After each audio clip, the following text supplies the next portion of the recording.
Today's show is sponsored by the 2019 season of Savage Race. Typically around this time of year, Savage sends me some new copy to read, and then I add my own, personal flair as I do for the host read, as they're called here in podcast land. But you know what? I'm going 1,000% MBD on this one because I love Savage Race. I've been running Savages since 2012. They know me by first name. They know my kids by first name. First of all, Savage takes the cake for the We Care Award. They put on great races, and you can feel that love, but also if there's ever been any issues, they always take care of it. They always take care of their customer. I just love how they do that. They continue to innovate. Every year they throw at least a couple new obstacles in there. They're super fun. I really love Savage Race. This year, they're up in the game on the Blitz. That's their new short course, so you can win the classic Savage distance race on Saturday, then the short course on Sunday to double up. Ladies and gentlemen, I love Savage Race. Please go check out their races. Everyone says, oh, they won't come to the West Coast. You know why? Because they're not idiots. They can't just move overnight across the country. It's expensive. We all know what happened to the last company that tried to do that. This could be the longest host read ever. I love Savage Race. Check out SavageRace.com.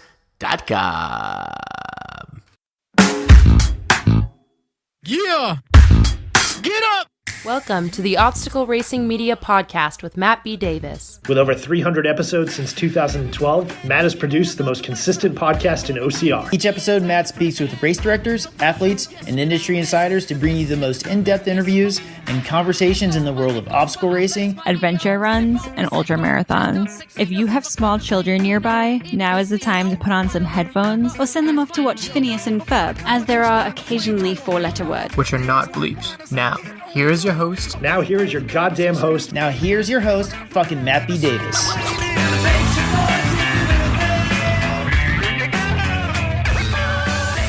Good day, everyone. Welcome back to your new weekly launch of the Obstacle Racing Media program. That's right, I'm going to actually stick to a schedule. What do you think about that? You know what? I don't even want to promise it. Just, you'll see. All right? Stick around. You'll see. Have you seen the Morning.Gratitude Instagram? Something I started not too long ago. It's really picking up steam. Those of you that heard about some of my mental health stuff heard that that's the way I've decided to start every morning. It's very simple. You wake up. You don't put on your phone yet. You grab a sheet of paper, you write down 10 things you're grateful for, you then share it on Instagram and tag Morning.Gratitude. It's pretty awesome. It's doing a lot for me. It's doing a lot for others. I would love it if you would jump on board. It's the Morning Gratitude movement. I know you guys, I'm always talking about a lot of things on here, that side stuff I'm interested in and doing, and it's caught a little traction in the OCR world. So hop on if you want to be part of the Morning Gratitude. That's Morning.Gratitude on Instagram. Want to give the weekly shout out on Patreon. Last week we read all of the monthly Patreon givers. This week it's the weekly only. That's Tyler Bond. That's Brad Howwagon. That's Sean Rambo, like Rambo. Dave Claxton. Will Hicks. Eric Marin. Is it Moran or Marin? I think you told me once. Wilkin. Eric Wilkin, I know him. Scott Sebastian, Sophia Harnedy, welcome and thank you. The stats people, you know who you are, who've been working up a frenzy on the World's Toughest Mudder stats. Gonna do some stat confirmation with the main man, Jack Bauer. We're gonna bring you some cool graphs and memes and infographics with all kinds of fun World's Toughest Mudder stats. Speaking of World's Toughest Mudder, this is it, World's Toughest Part 3. 2018. This is the last podcast of 2018 on World's Toughest Mudder. We're not done giving you content. Like I said, we're going to do some fun stuff with the stats and maybe some videos. But this is the last podcast of the year on World's Toughest before we close the book on the podcasting for World's Toughest. You will hear from people that will all say their names and that are also in the show description if you want to click on them. The only one who didn't was my man, Jason Harley, who I call Harley Armstrong. Him and his crew, Francis Lackner and Darth and somebody who shall remain nameless because they didn't want to be named, they sat on Everest for 24 hours and helped people. Hello, it was 32 degrees. So we got them on there real quick before they literally got in their car to drive 1,000 hours back to Michigan. I think they're the only ones whose names I didn't say at the beginning. Everybody else introduces themselves, including Joshua Reed and Monica, who are the last interviews on here. And can I say it got weird? Some chapstick was shared, not literally, but figuratively. And that's all I'm going to say about that, as Gump once said, and you'll just hear it. So thanks as always. I want to go ahead and get this one out to you at this regular time every week so you can count on it. So you can count on it like an old friend. Like a cup of good coffee. The best part of waking up is Folgers in your cup. And a shout out to my man, Clinton Jackson, speaking of World's Toughest. We bonded over that song, and we are now bonded for life. So if you see Clinton Jackson at Tough Mudder this year, 2019, go up to him, sing that, and say, Matt Davis wanted me to sing that to you and give you a hug. Okay? All right. Enjoy it. Away we go. My name is Jesse Bruce. I'm from Toronto, Canada. Specifically in Toronto? Yes, right, pretty much downtown. How does a little park called Leslieville? Right. Where do you like run? We run all around Toronto, like along the lake shore. There's paths, there's little parks everywhere. We got a nice 20-meter long hill just up the road, and then if we want to get some mountains in, we'll drive 2 hours north up to Blue Mountain. I know where Blue Mountain is. Yeah. How far are you from the Atkinses? I'm about an hour away, so they're out in the country, so that's another place I'll out go in Caledon? Yeah. So that I'm more Toronto, like more the city, and Toronto? They're a little bit north. You have to deal with my horrible Canadian impressions. Sorry, dude. All right, so do you know where you were placement-wise for most of the race? Yes. Well, no.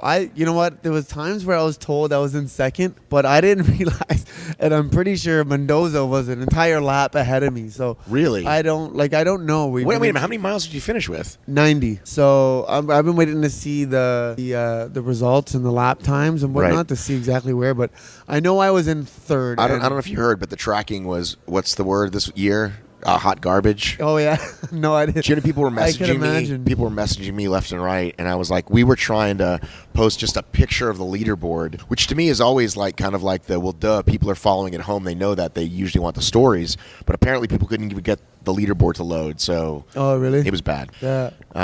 So anyhow, if you're told, you know, let's say it's 2 a.m. and it's like, hey, you're second, hey, you're third. It's not much you can really do anyway, right? Yeah. No. Yeah. I was like, okay, you're third. Keep freaking moving. Don't stop. Keep putting one foot in front of the other. Like the podium was my goal, but as it got later into the race, that I kept hearing fourth was closer, and then I heard fourth was right behind. And then at one point, they said fourth had just passed me into third. Oh no! So I was like pretty bummed out, but kind of like okay, whatever. Like I was maxed out. Like I was done. I was like, this is what I have. This is the best I can go. Like my freaking, I was in a lot of pain. I was going arrow to arrow. I was power walking to one arrow, jog, power walk, jog, and just trucking through the best I could. And you mean like a stake in the ground when you say arrow? Yeah, those arrows that were in the ground, the stakes in the ground. They were all like even apart from each other. I found it good to break up the race like that because my knees, my legs were toast. Do you talk to a fair amount of people though, like throughout the night? Yeah, like people see your name, they recognize you. Yeah, whatever. people cheer you on, and I found that really helps. It's just trying to stay positive, going by people and ask them how they're doing, saying good job, and I find it helps yourself selfishly. But sometimes you're in a dark place and I don't talk to anybody, and people say good job, and you're kind of, and then it comes to you, and you're like, oh yeah, thanks. But right. I found it help. I look forward to getting back to my pit and seeing my pit and my friends and asking how the other guys are doing. Just trying to really stay positive and as positive as you can in a pretty messed up situation. Well, you know, in Atlanta, we get like 3 weeks of winter throughout the year. We're just not sure where it's going to be. Like sometimes it's November, sometimes it's early March. So like it really was a crapshoot this weekend. Right? Yeah, it was insane. Like it most likely would have been more like, you know, like a normal fall, winter, like 40s, 50s, whatever. Now, you know, Canadians are always saying they're more used to the cold. Are you, though? Or are you suffering as much as anyone? I'm used to the cold. I'm not used to going in and out of water in the cold. Right. And being wet in the cold. I actually don't even like being wet, to be honest with you.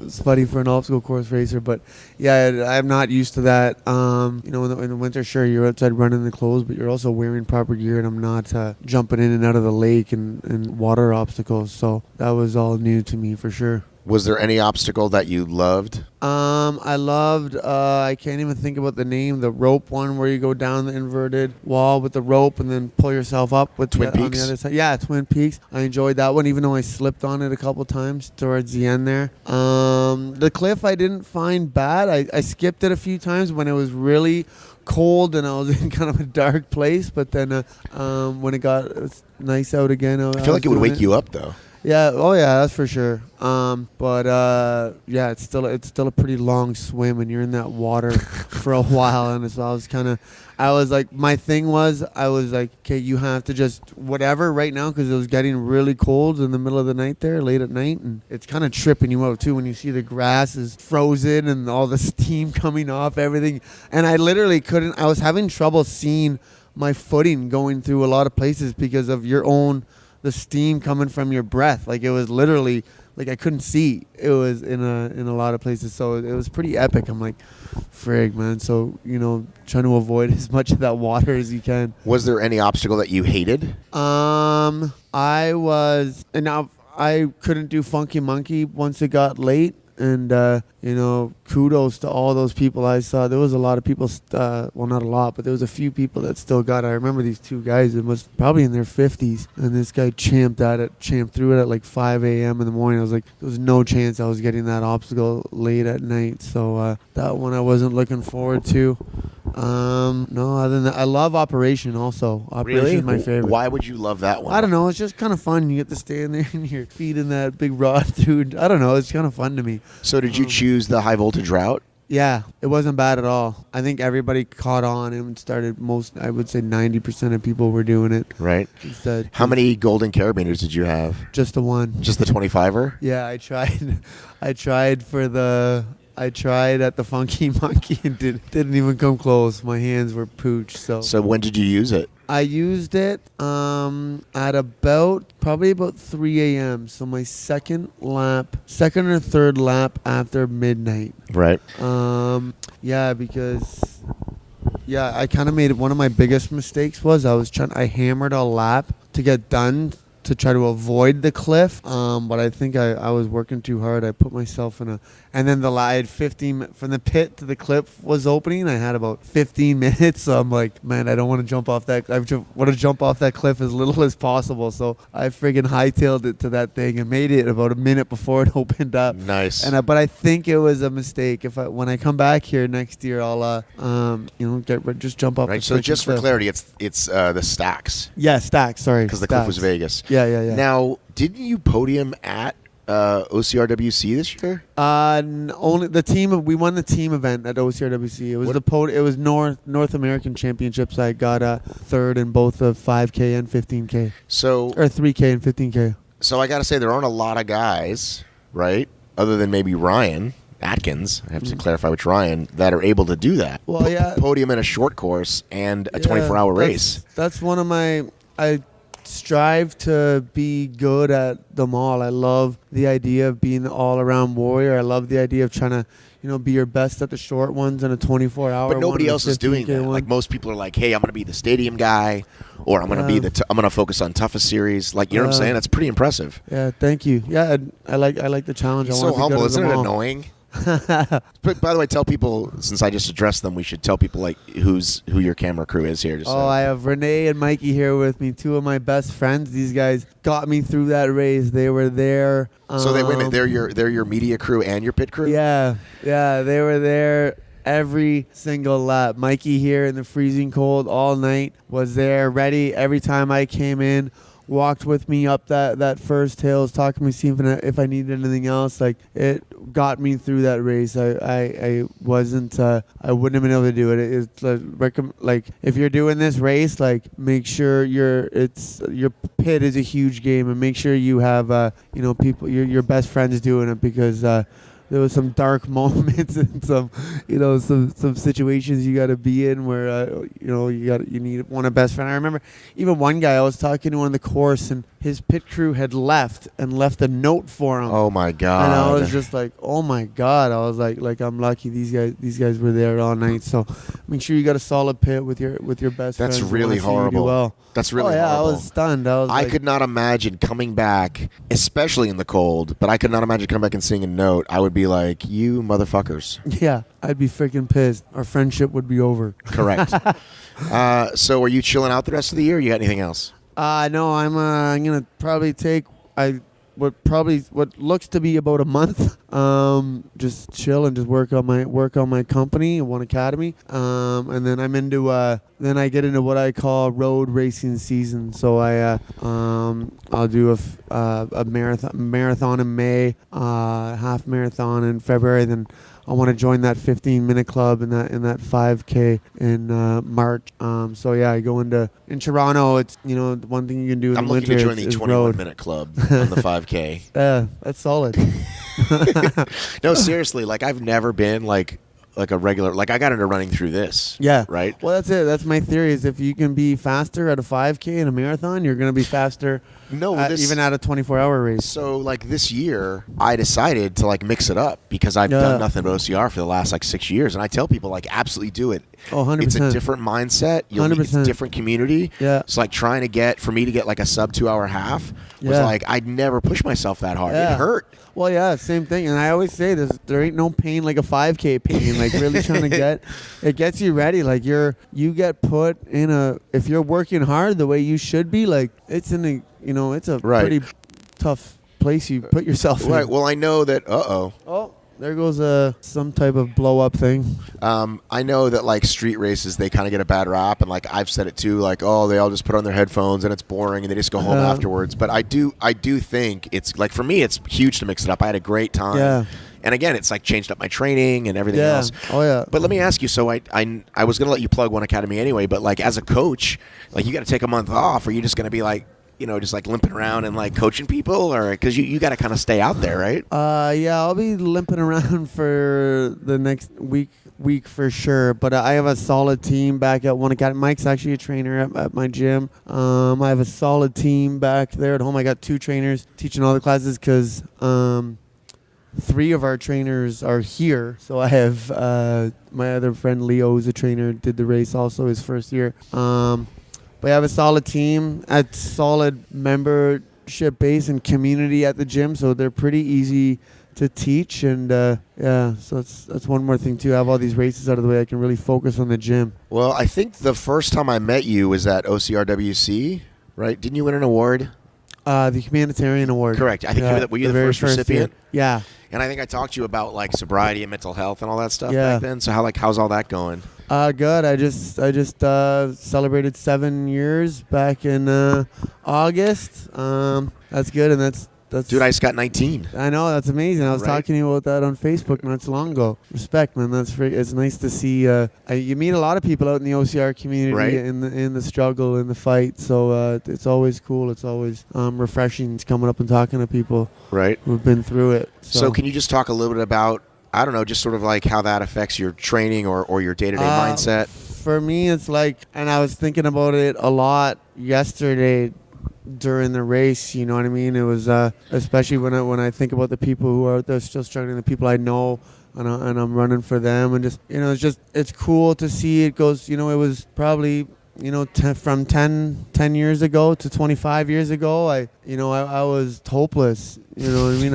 I didn't think I would have a shot at being anything successful. I didn't even want to live, man. I hated my life. I hated everything about myself. I couldn't even look at myself in the mirror. And then for me to be out there racing and looking around and being at this world-class event and having the fitness to do this 90 miles and I remember first trying to work out, and my dad would take me on these 5K runs, and I'd just be annihilated by the end, and I would get so mad at him because I remember one time it wasn't quite done. We had to go around the block, and I was like, fuck, what the just like so done. I remember other time, even before that, trying to go for a jog to warm up when I first started lifting weights and stuff, and just being done. I'd have a cigarette before I lifted, Nice. after my run and before I lift the weights. So, it's to see how far I've gone from there to work my way through college and university and started my own companies and have them be successful, and to be out here competing and running with and meeting all kinds of amazing people. It's life, man. And that's what that course was yesterday. It was just a 24-hour version of my life. Like, there was friggin' dark times. There was times where I didn't want to be there anymore. There was times where I didn't think I could go on.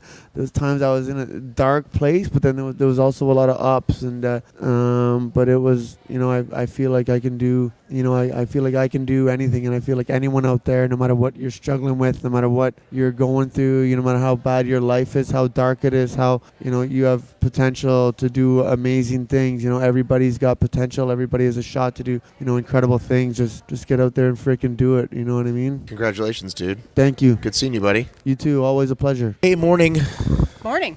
So we have to ask, because I haven't talked to them about it yet because they were too busy setting up. I was thinking about it when you were like, oh, sorry, I told you guys the wrong thing. But I was like, wait a minute. We filmed you saying that. We filmed you saying you were second. The Tough Mudder live feed said you were second. So, and usually I know that Nolan's really good. He's like, hey, this is where you are. This is where they are. So what the heck happened? Well, okay, so I guess the board... By the way, this is Allison Ty. Yeah, hey. The board was saying for a time that Rhea had 17 laps and that Erin had 2 less than I did. So whatever, 14 or that is. So that she was 2 laps behind me and Rhea was 2 laps ahead. But the timing company was having some issues just getting everything, like it was constantly scrolling and stuff like that. Not because, not for any fault of their own. It's just, you're out in the middle of nowhere and the internet connection is super spotty. I don't know that I'm going to give them a pass on that, but okay. Oh, yeah. Well, I don't know. You're being nice about it. I think they should have that one dialed in. But forget, yeah, but we can't. Just being in the middle of nowhere, I can't. I had phone signal fine all night. Anyway, but specifically, doesn't Nolan approach you and say, Nolan from Nolan Campbell, doesn't he approach you and say, this is where you are? Yeah, well... Like before you decide to quit. So I was kind of shocked when I came in because my pit was like, oh, we just checked, and you're safe probably on the next loop. So they told me I had 1 more loop, maybe 2, but that they would tell me at the end of that lap. And they're like, anyway, you're so far ahead and so far away from Rhea, there's going to be no moon. So I stood in the pit for like way too long, and they warmed me up a ton. And then I went out for what I thought was the last lap, but maybe had 1 more. And then coming around the corner, I saw my pit up to that Mutterhorn at the top, and they were like, yeah, totally, you're safe, you're in. So then when I ran in, approaching the finish line, I guess they just, because Rhea had just come in before me, she was first, and then it looked like there was such a big gap. When I came in, they were like, second, everything's done, hooray. And then I went and sat in the medical tent, I saw you there, and kind of warmed up and started getting super stiff, and then was like hobbling to the car, and then sat in the car for another hour or something where my husband was like doing the whole pit stuff. So I was cramped into a car. I had finished the race more than like an hour and a half ago. And then Nolan, being the amazing guy that he is, literally ran around the entire like festival area looking for me because he realized like, like it looks like Erin can actually. So I think he found me just after 11 o'clock. And he actually, you're not supposed to be able to come back from the parking lot, but he was like, in this case, we would make an exception to go back out. And because they gave you the wrong information. No, I don't know what happened there, but he just said like... I'm not trying to throw them under the bus. I'm just trying to figure out what the heck happened. Because like I said... I don't even know. Because I know Nolan to be a very detailed guy. I said this before the event. I don't think they get enough credit for what they pull off. You get to do this once a year, and it has to be epic, and everything has to work. You know what I mean? You have all these new obstacles. Like, so much more could go wrong, and these guys handle it. And we would know about it, right? Like, if it was a shit show, we'd know about it. Yeah. Like, the worst thing that happens usually here is the line sucks on Friday. Yeah. Like, honestly, people complain about that, and then they forget about it. Because they don't see all the stuff that goes right, because that stuff's invisible, right? Right, but for an event this huge, and I just, working with these guys now on both sides, right? Before I knew them, like, before I was on the sort of the TM side, I just had so much respect for him. So anyway, so I know him. I've seen him get out his little book. Oh, yeah. And he's like, and that thing's like, got every whatever, and he very calmly explains to you guys, this is where you are, this is where that person is, now it's up to you to go out for one more, not to go out for one more. But it sounds like somewhere between timing and whatever, like they just didn't, like you said, I think they did the wrong math, because she had enough time. She finished. Tons, yeah. I mean, not a ton. She had to push, but no, she only finished with like whatever it was, like 15 minutes to go or whatever. Yeah. And she was pushing hard. Like she. Yeah, and if you talk to her, she's like super sweet and like she's like over the moon. Even being third, she was over the moon. Yeah. So again, I'm not trying to throw them on the bus, but they should be held accountable. If they made a mistake, they should own that. Like, we screwed up. It was funny because in Sonoma, they were like, you're going back out. And I was like, but Michelle Ford would have to run a 45-minute lap. While I was on the lap, I was like, what? Like, usually it's the other way. Like, why am I out here? I don't need to be out here. But that's what I'm saying is I've been talking to people about it. I'm like, usually it's like, it gets to a thing, and like the person in the lead is like, the person can go back out, and so you're like, all right, I'll wait and see if she does, or go ahead and go out, right? Like I think Mendoza did. And then they go, all right, they're not going to go out. We've never had this where someone could actually... Yeah, it was weird because it was so signed and sealed. Like, my pit crew was so, like, adamant that there's no way she could catch me, and everybody was like, second is done. And to give Nolan credit, I mean, he literally, like, he's so busy. He tracked me down and gave me the opportunity to go back out. It was just that point. Like, I was out of my clothes. Like, I was sitting in a dry robe. Like, to get me back suited up and then to start running again after I'd been sitting for an hour and a half, I'm like, I'm not going to do a 2-hour lap. Like, is there, once we take first off the table, is there a difference in second and third for you? I mean, I think so, right? Well, like, other than the money, other than the money. That's true, yeah. No, there always is, right? The difference in a place, I mean, it's whatever it is, it's just a place. But I think there is, like, how much you had to push yourself to get there. And, I was just kicking myself a little bit because I definitely just could have went back out, and I didn't. Before you stopped. Like, it's on me, right? Like, that is my decision to have not gone back out. And so, yeah, I was kind of like, oh, man, why didn't I, like, just go back out and finish it off? And how many miles did you end up with? 70. And how many did she end up with? 75? 75. Yeah, because I hit 70 before. All right, so let's talk about the course. Was there any obstacle that you loved? I really liked the gauntlet. Was really fun. I love that. I love the electric route. Actually, I didn't get hit once. That helped. But yeah, I didn't get. Wait a minute, did I once? Did I see you in Iceland last year? Yeah. Okay. Yeah. Are you going back? No. Okay. No, I'm not ever. Were you second in Iceland last year? Third. Come on, Allie. I know. Who was second last year? I know Morgan won. Oh, it was that she. I think she won a survival race. Oh, that woman. Yes. Yeah. Is it Helene Dumas? That woman? No. Not Helene Dumas. Oh, gosh, the name is evading. I feel like she won a survival run. Helene Dumas. Yeah. This woman won overall. Okay, it's okay. We'll think of. Anywho, I can't think of her name right now, but she's really sweet, really amazing. So the reason I thought of that is because I remember you. I was 99% sure it was you, but I distinctly remember 25 hours into that race, you were chicken winging the rings on the rig, and I was like so amazed that you had the strength to do that in Iceland. So when you said gauntlet, I'm like, oh, she must like doing that thing that she does. You know what? I think I didn't even chicken wing on like the you were rings. Still strong enough to. Well, they were so far apart. I don't think I could have. Yeah. But the ring set on the left were rubber. Okay. So that was better. Right. Yeah. Was there any obstacle that you hated? Obstacle I hated. I don't think so. I really also liked Twin Peaks. That was fun. I did kind of hate it when it got icy, but it was really hard to climb up the side, like kind of scale up with it being super icy just because you didn't have enough grip. But I totally loved it. Right. Well, we know Rhea is like faster on paper, right? Like kind of everybody. Everybody knows this. Everybody knows. So does she have to have a bad day and you have to have something go not wrong to beat her? You said yesterday.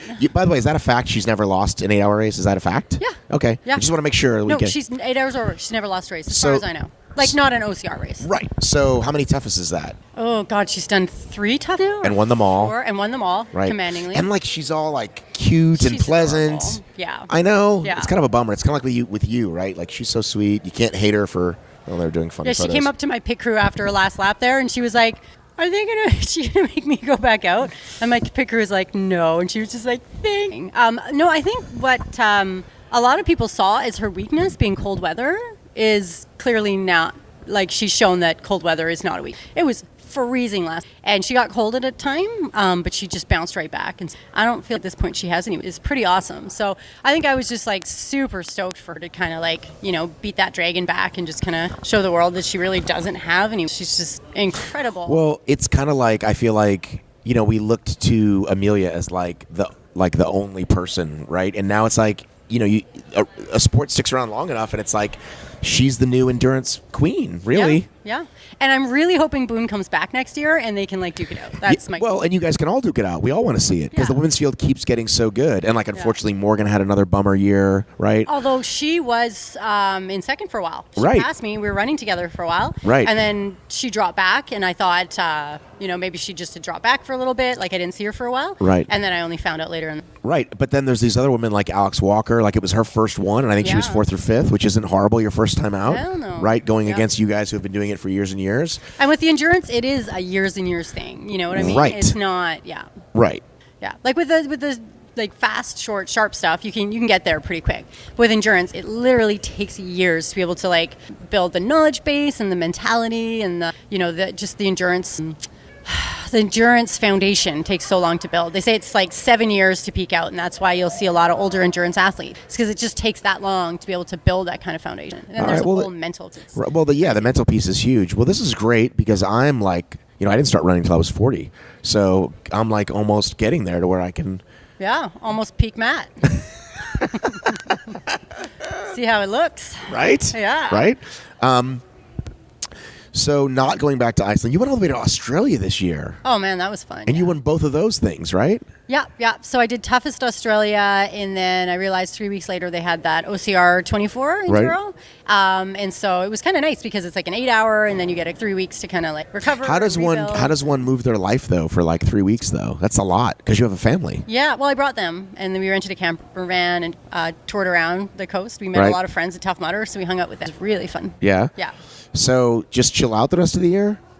Yeah, that's the plan. I don't even know, like, I want to do more just, like, running for fun next year and less racing, so we'll see if that kind of holds, but that's kind of my plan for next year. Well, you could do, like, some local ultras and stuff and not kill yourself. I mean, even just, like, go out and do a Tough Mudder and just not race. I don't love the racing as much, you know? Like, I just love to be out there, just be, like, hanging out with my friends, chilling out, so I might do more of that. Because that's really my passion kind of lies more just going out and hanging out and less in the racing. You know, I'm getting pretty old for that. So just thinking I'm going to scale it back next to see where that goes. Maybe I'll pop back into some races later in the year. Just have some funsy laps. And so you're saying like not try to qualify for WTM? Yeah.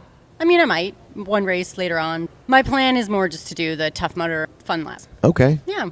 All right. Well, I mean, selfishly, I hope we still see you at World Toughest Mudder. Is that bad for me to say? Oh, no. Well, I'd love to be here again next year. Because remember what I said to you last year? I go, I think you're going to win one of these years. Like, to keep showing up. Yeah. Seriously, it's though. True. Yeah. I mean, look at old Mendoza there, right? Oh, man. Right? Yeah. Oh, yeah.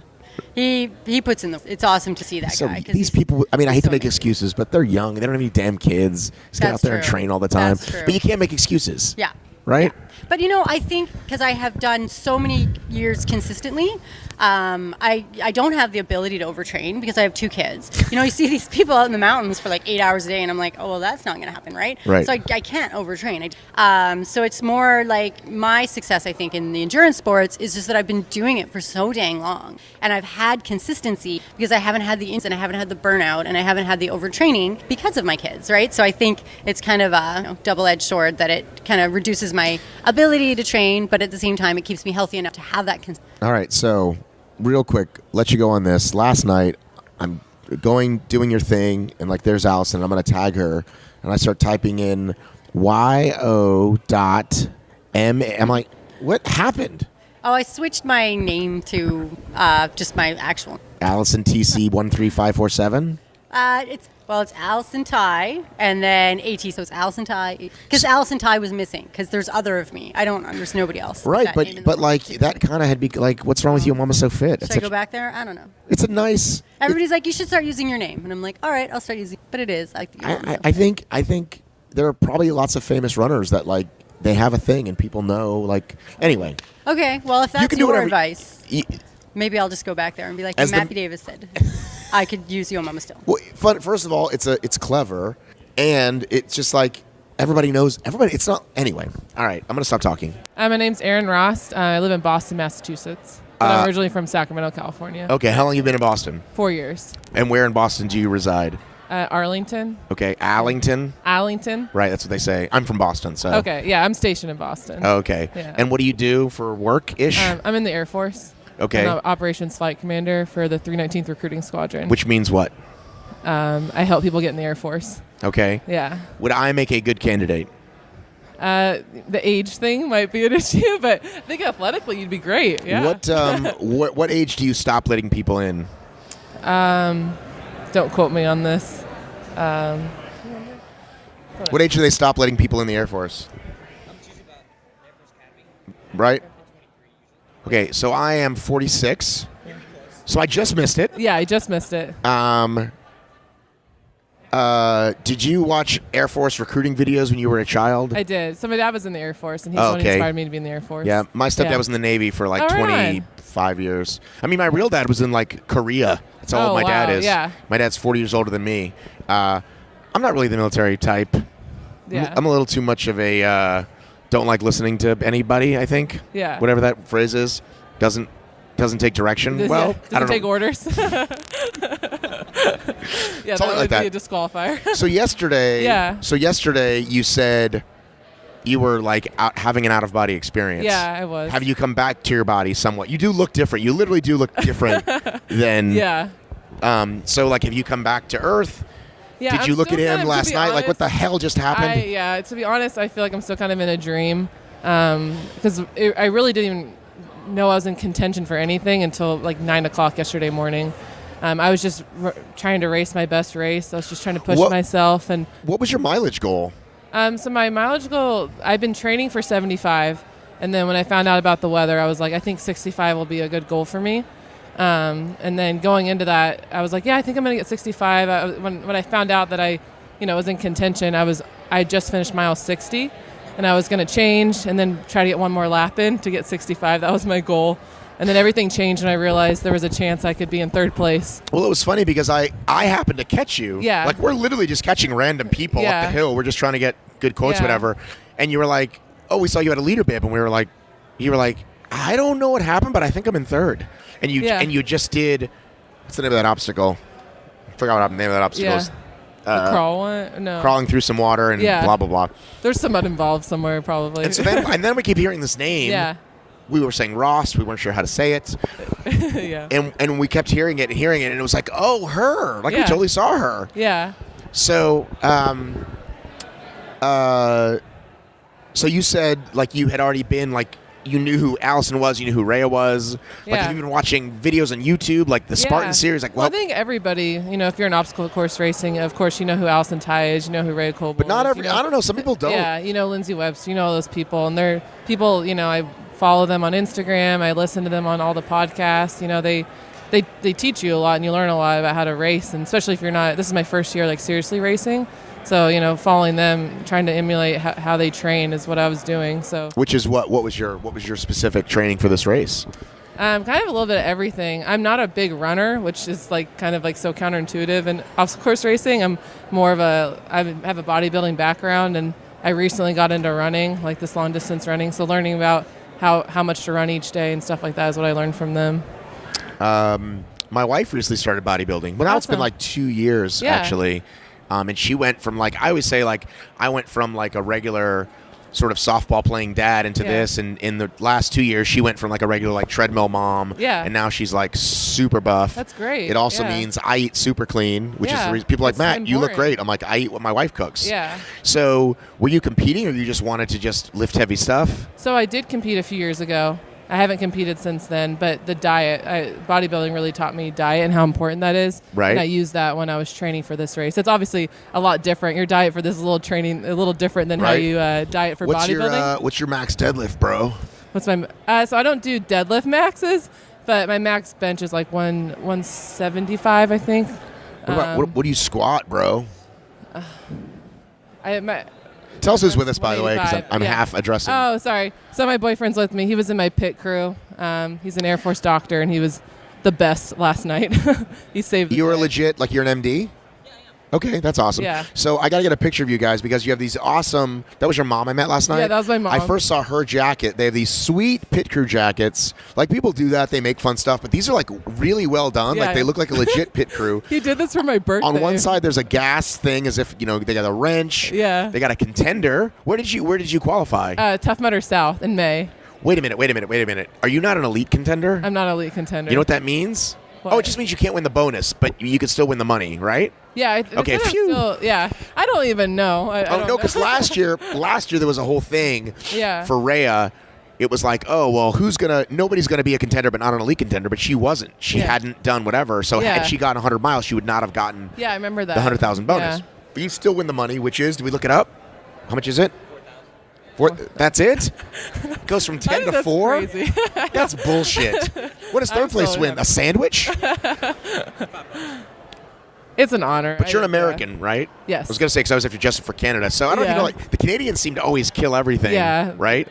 So do. this year, even though Rhea's from Slovenia, like, she does live in America. Yeah. So we'll take that. And then Chris won, and then you're second. Trevor's, was it an American sweep? No, Allison's third. Who's the third guy? I don't remember. Who's the third place guy? Jesse. Oh, Jesse's Canadian. There you go. Oh, man. I'm all over the place. Okay. So here's what I've been asking people today. Yeah. What obstacle did you love the most? I actually really enjoyed the cliff. The stacks, you mean? The stacks. Everybody's still calling it the cliff. The stack. Well, I never did the cliff, so yeah. Right. I really enjoyed the stacks. It kind of got my adrenaline going. I also like the new one, the one where you had to go down the rope, Twin Peaks. Twin Peaks. I like that one too. So. Is there any obstacle that you hated? I think everybody hated the log one. We had to jump over the logs. That was probably my least favorite because the logs are so high, so you had to have someone help you, which is good. It was the Tough Mudder spirit, but it kind of got tiring after a while, so that's probably my least favorite. Do you have any races planned the rest of the year? Not the rest of the year, no.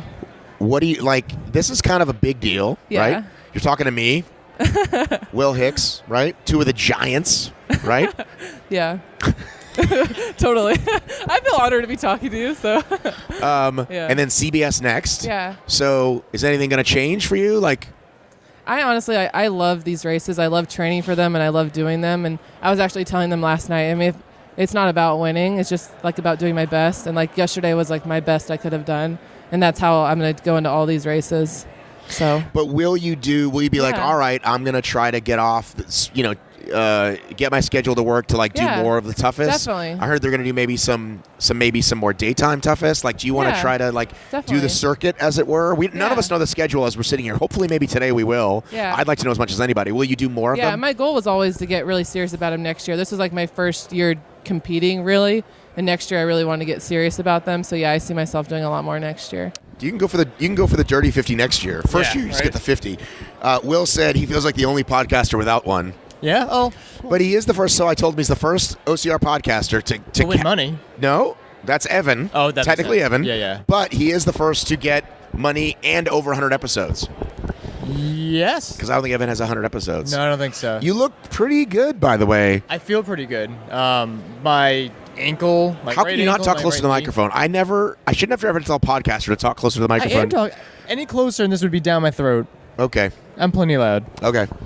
But yeah, I don't know how I got 50 miles. With the amount of training I was putting in more than usual, but I had no business getting 50. But I was just so close that the last part was just all straight up determination. But that's what it is for almost everybody. Yeah. Yep.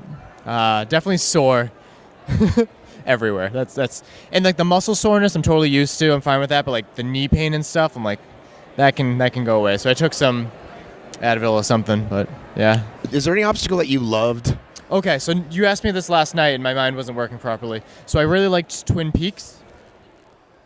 Twin Peaks was fun the first time. The second time I almost made it. Then my whole body started cramping because of the cold water. And 3 people tried to pull me over. They couldn't. And I slid down that thing and fell for what felt like forever.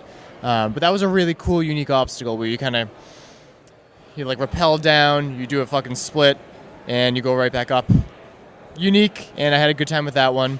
Black Widow, which was the one with you know what it is. I'm sure a lot of people know what it is now, but You should tell people who are listening. Yeah, so she got her 50 and she's on crutches. So yeah, Black Widow, which is the one where it's a whole bunch of straps and you have to use your hands and your body. And I even liked the one that I couldn't explain last time, which was just the straps on the bottom, like Spread Eagle or something like that. Yeah, you want to have a seat? Like, you want to sit in his lap? Do you guys ever do that? Some people, not today. Some people say that it's like easier to go like a frog and pull yourself along. I just rolled because I needed to conserve my upper body for the shitty ending. Is there any obstacle that you hated? I hated the log one that you had to keep on going over, because when everybody hated that one. Sounds like when I first saw the course map, I figured that's an easy one. Yeah, like okay, that's fine. But they were much higher than usual. Is something that a lot of people are saying. Well, they were man-made. Like that was just part of the course, and they chose to make, which I always think is cool. Yeah. When somebody finds a natural part of the course obstacle and turns it into something, which a horse park, or not a horse park, but a farm, you can do that too. Dude, it's cool until you have to do it for like 24 hours. Then it's not cool everything's anymore. fun to have to do it for 24 hours. Yeah. So let's talk about going into, what time did you go into the med tent?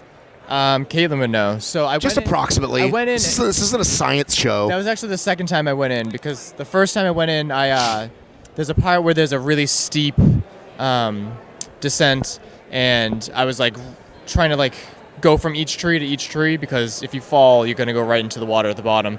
So I grabbed onto a tree, and a branch wiped mud in my eye. So I said, fuck that, I'm going to medical. They can clean that out. And they did. There was like a lot of mud just caked in my eye. That was the first time. That was gross.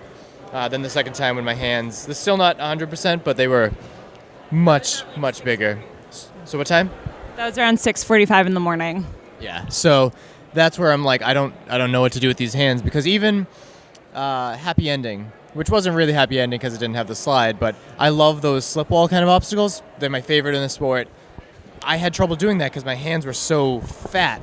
And that's what kind of had me worried about, I have 2 more laps I got to get done. How the hell am I going to do it? And that's where you saw me. So when you let's turn it over to Caitlin for a moment. How first of all, watching someone you love just like suffer, but know you want them to continue on. How talk to me about how you like negotiate that emotionally. So he didn't act like he was suffering until that 6:45 mark. He came in every pit crew. He's like, "This is awesome. I feel great. I'm not cold. Like, I'm ready to go out for another lap." And the whole time we're like, Mike was the only one that was coming in and was like, "I'm not cold. Let's go. Like, give me what I need. Let's get out of here." Until that 6:45 moment where he was like, "I think I need to go to medical." And we were like, "Why do you think that?" And he showed us his hands and we're like, "Okay, let's go see if we can go get them warmed up." When we went into medical, they put him on like a stretcher, and he sat down and he cried one single tear. And I was like, Mike, I was like, Mike, you don't have to go back out there. Oh, the worst thing to say. And the guy we were with was like, "No, you're on pace for 50 miles. You're going back out there." And then when they moved him over by the heater, you were just like defeated. You're like, "I don't know if I can go back out there." So I texted like our podcast group chat. It's like, "Mike's in medical. He's really struggling. I don't know if we can get him out." And like, you show up not even 5 minutes later and you get in Mike's face and you're like, "Come on, buddy, we're going. Like, here's my black mitts. Let's get out of here," which was super helpful because I don't know if he would have gone on for 50 if you didn't do that. Yeah, man. It was. So I actually went home. Oh, really? Not home. I went to a hotel, which I've never done at World's Toughest. I've always toughed it out, and then somewhere between like 3 and 5, I'll find like a corner, a chair, like somewhere. I'll sleep somewhere. And this year, I really was like debating because I knew I had a hotel room, and I was like, okay, I'm gonna go to the car. So I go to the car. I try to sleep like in the driver's seat. I like kicked it all the way back. That wasn't happening because I only wanted to sleep a few hours and then like push through. So I tried the passenger seat, and what I noticed was that my feet were fucking freezing because I'd been up and running around that shit since 5 in the morning. Yep. I was like, all right, I'm going to the hotel, and I really was like beating myself up.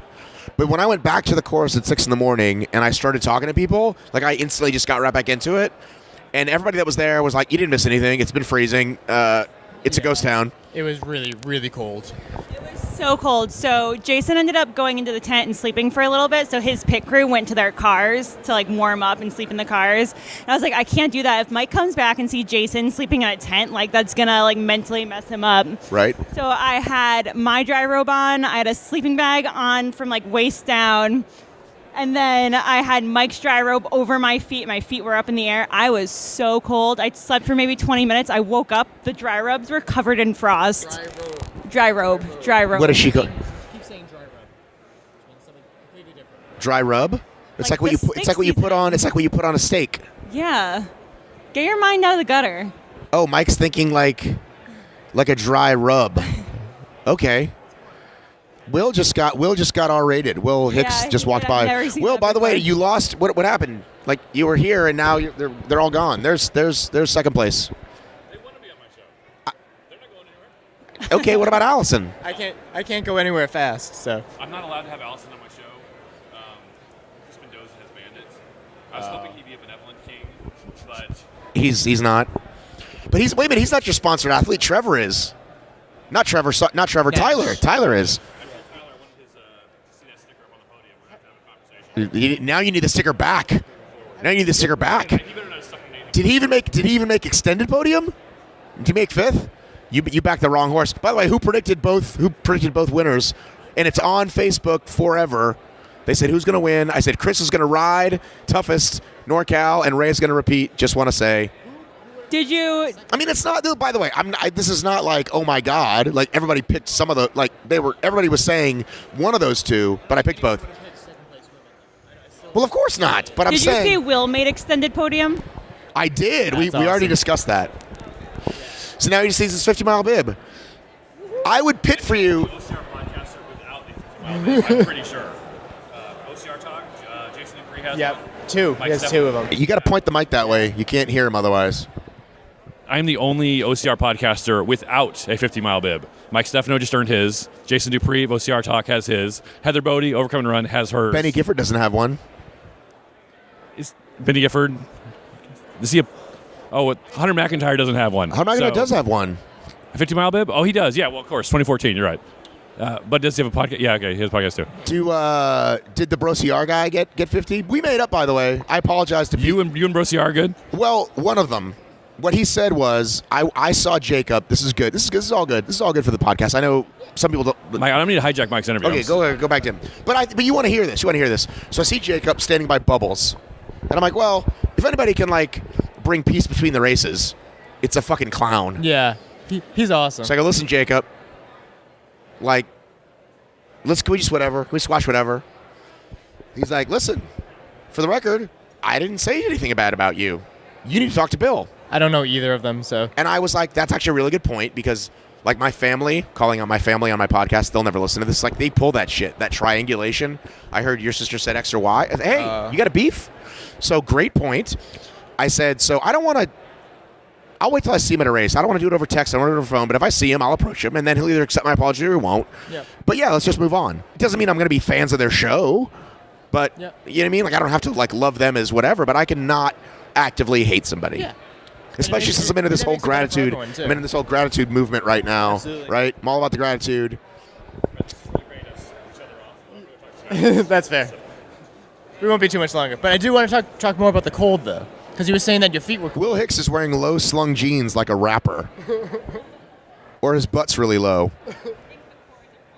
Yeah, he's got lots of equipment. Will, pull your pants up. I think that's just... So, yeah, you were saying you were cold. For some reason, my feet were never cold. Well, and I just had. But here's the thing: you're also on another planet of adrenaline and moving. Adrenaline doesn't last for 24 hours. I'm in my car, and my toes are freezing. I literally got there at 5 or 6, walking around, getting doing the Facebook thing. What was I going to say? Obstacles that I loved, obstacles that I hated. We already went over that. Yeah. Did you get shocked? Twice. So once the first time I did Operation, and this was the first time I've ever been able to do Operation. I was always looking forward to it. And when I got shocked, I didn't know what was happening. I didn't know it hurts. Yeah, that way worse than EST. Yes, because it's in your arms. Yeah, that got me really good. After that, every time I did Operation, I just kind of gave up because it was taking me so long because the bands are so close to the wall, and what they told me to do, and the hooks weren't what they usually are. Apparently, they were. I can't explain how it was, but they made it super hard to take them off. So what I was told my last 2 laps was you take you turn the hook so it's flat, you bump it up so it scoots off the nail, and then you can pick it up. Well, I couldn't figure that out, so I hate Operation. I took the penalty for that. Fuck a lot. Operation. And I got shocked from EST in my leg once, and it was nothing. I know what I was to avoid the first couple laps, and then they started jostling around. The second obstacle, entrapment, super easy to avoid that. I don't want to jinx it, but I avoided all of that. All right, here's what I was going to say, Caitlin Ritter. Sorry, I was looking for brunch tickets. I think just give me your name when you get there. Okay. This was a year that absolutely the pit crew gets like just as much credit because you're fucking colder. I said that. I'm like, you got a 50-mile bib. Like, that's got to But make you me can, look good. but you're like the offensive line for the game-winning quarterback. I mean, you understand sports analogies. I can Yes, talk to you about I that. do. You understand that? Like the quarterback, typically, like at the end of the year, if he wins the MVP, he'll like buys the whole offensive line a car or watches. Oh, are you going to buy me a car? So, what Jeff was doing? So Jeff was crewing for JD, who also got 50, and Alan, my man JD Allen.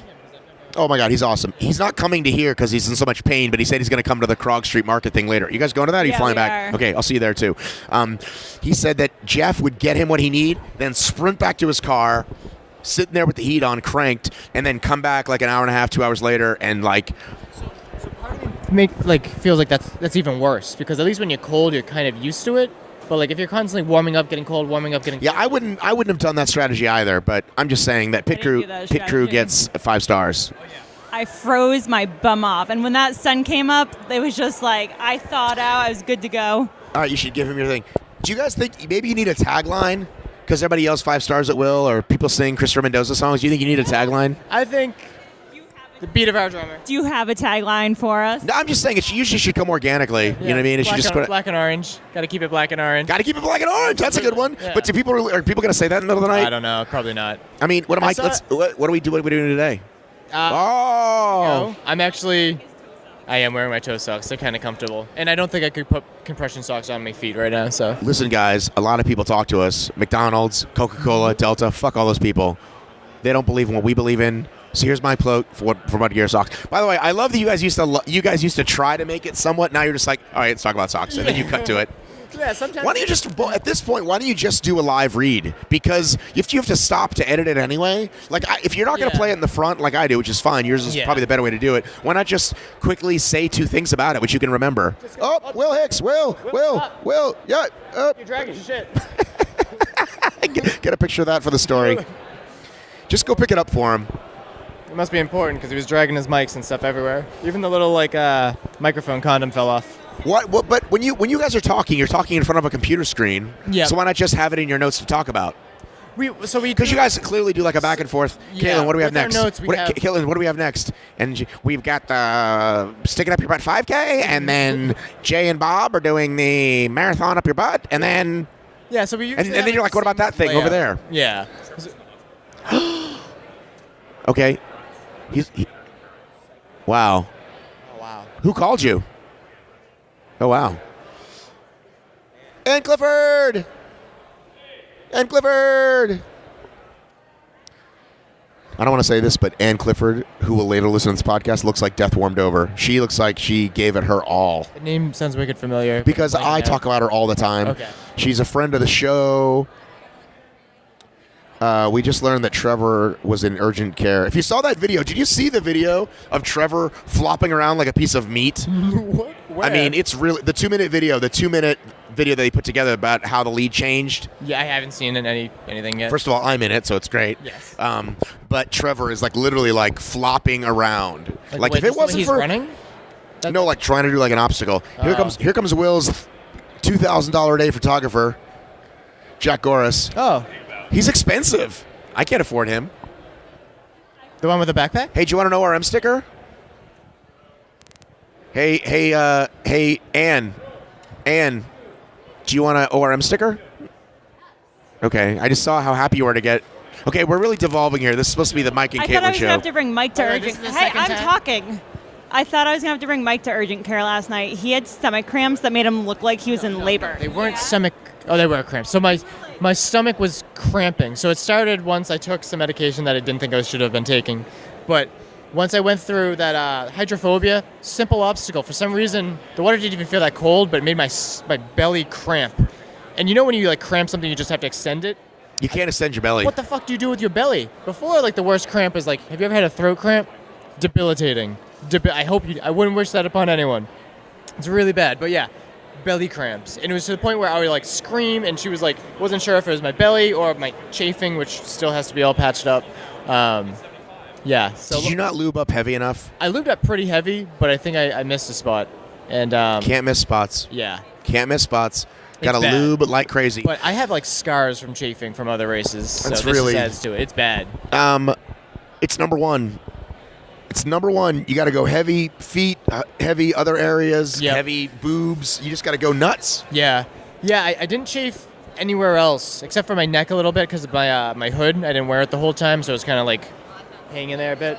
But yeah, glad I didn't chafe too much. All right, last question. Yes. There are always people who are listening to the show that haven't done the event. They're trying to like watch your videos and every podcast. What are you going to say to people who want to go out and do this thing for the first time? So this was my first time, and the big key things that I took from other people listening to them is keep your your pit times really short. I think I did that, and because of that, I walked 90% of the course that whole time. I couldn't run because my knee was bothering me. Even the downhill, which sucked because you could make up lots of time, I couldn't run there. But keep your pit time short. I mentally was kind of thinking, just, the course is warm, the pit's cold. And Caitlin was actually telling me that's how it was. That's a great mantra. Yeah, just because, how else am I going to get my stupid ass out on the course when it's cold and wet and super, super wet? Because I know that last year there were complaints that it was, too wet because people were, in and out of the water, and, that's what made last year so hard. This year was really wet, too, and the fact that it was down to, the 34 degrees around there, it was brutal, but my mind didn't process any of the pain until the last lap. And the last lap, my whole body was screaming out in unison, and I limped that whole fucking time. But for first timers, just go out and try it. People say even if you want 15 miles, it's still a wicked experience. Also try pitting first, because when I pitted last year, I had a fantastic experience and got to enjoy the other half of things. And I know that when Alex ran it, he wanted to see my side of things too, but he couldn't. He had to run out there. So that's another thing I felt like I wasn't missing out too much in the pit. Although Caitlin did tell me that Sean Corvell was having a comedy hour or something around 2 a.m. So kind of feel like I missed that. But no, but those guys are always amazing. No, I know. I'm just. Oh, this is so good. You would have been No, Sean and Clinton are the fucking best. Yeah. Will you do this event again? So that's a good question. If not running it again, definitely pitting again. It's a love fest. Everyone says that, but that's so fucking true. Just seeing everybody, all the podcasters come out, and seeing all the athletes and everyone helping each other. I mean, you saw the picture, and you were talking about it with Trevor Psychos and Kristopher Mendoza. He's holding each other. That's fucking awesome. You don't see that in other sports, and OCR is great like that all the time. But World's Toughest Mudder, it's amplified. I can't really explain it, but if you're not sure if you want to run it, come out and pit for a friend. It's a really, really great time. So, all right. Keep getting distracted. Sorry. We're totally distracted by this. Let's go get some food and stuff. I kept seeing that girl that crashed my interview last time too. I saw her on the course quite a bit too. All right. The one that said spank me on the bib. I forgot about her. Oh yeah. All right, dude. Bathroom, yeah, Let's go sorry. eat. Yep. Have you ever been on my show other than me interviewing you at the finish line in a Spartan sprint? By the way, that's his highest award. By the way, is not. Is a Spartan sprint. Now he's with the real. He's with the. No. He's with the A team now. I podiumed at a championship series race. Get off my back. Which one, man? The Asheville. What's that? Asheville last year. That's a tough course. Yeah. Well, they shortened it from that 1 year. Yeah, I guess so. Lindsay's so bored. Lindsay, are you bored with obstacle racing yet? No. No, there's so many different things. I don't know, so many different formats and everything. It kind of keeps it interesting. But I think next year I'll be a little bit more picky and choosy about. This year ended up being too much racing. So right. I'll have to There's too many series out there now. Next year I'm gonna pick a series. You don't know which one that is gonna be yet. I don't know if I should say. Probably the Spartan US series. Okay, there's nothing wrong with that. Yeah. There's good money there. It's fun. It always ends up being fun, and it really it comes down to the competition. Didn't you win it this year anyway? I did, but that's I don't know. That's the series that all the competition goes to, right? So right. I'll go where the competition is all what right. it comes down to. Who came up with the team name, Lindsay's Angels? I think that was Woodsy initially, who said something about Charlie's Angels, and then I made a Lindsay's Angels joke, and then it kind of stuck. So all right. It was my stroke of brilliance. I'll take the credit. So sounds a little cocky, but so Woodsy. It sounded like Woodsy wanted to have a plan, but Atkins was like, well, who was it? I think Atkins had the plan. Right, and Woodsy was just like, whatever, we'll do 1 on, 2 off, 3 on, 2 off. We don't know. So. By the way, I saw you. Hope you don't get mad at me for saying this, and if you will, I'll cut it out, but you won't because you're a sweetheart. But when I first saw you, you were like pissed. When I first saw you, I want to say yesterday morning, but it was 2 mornings ago.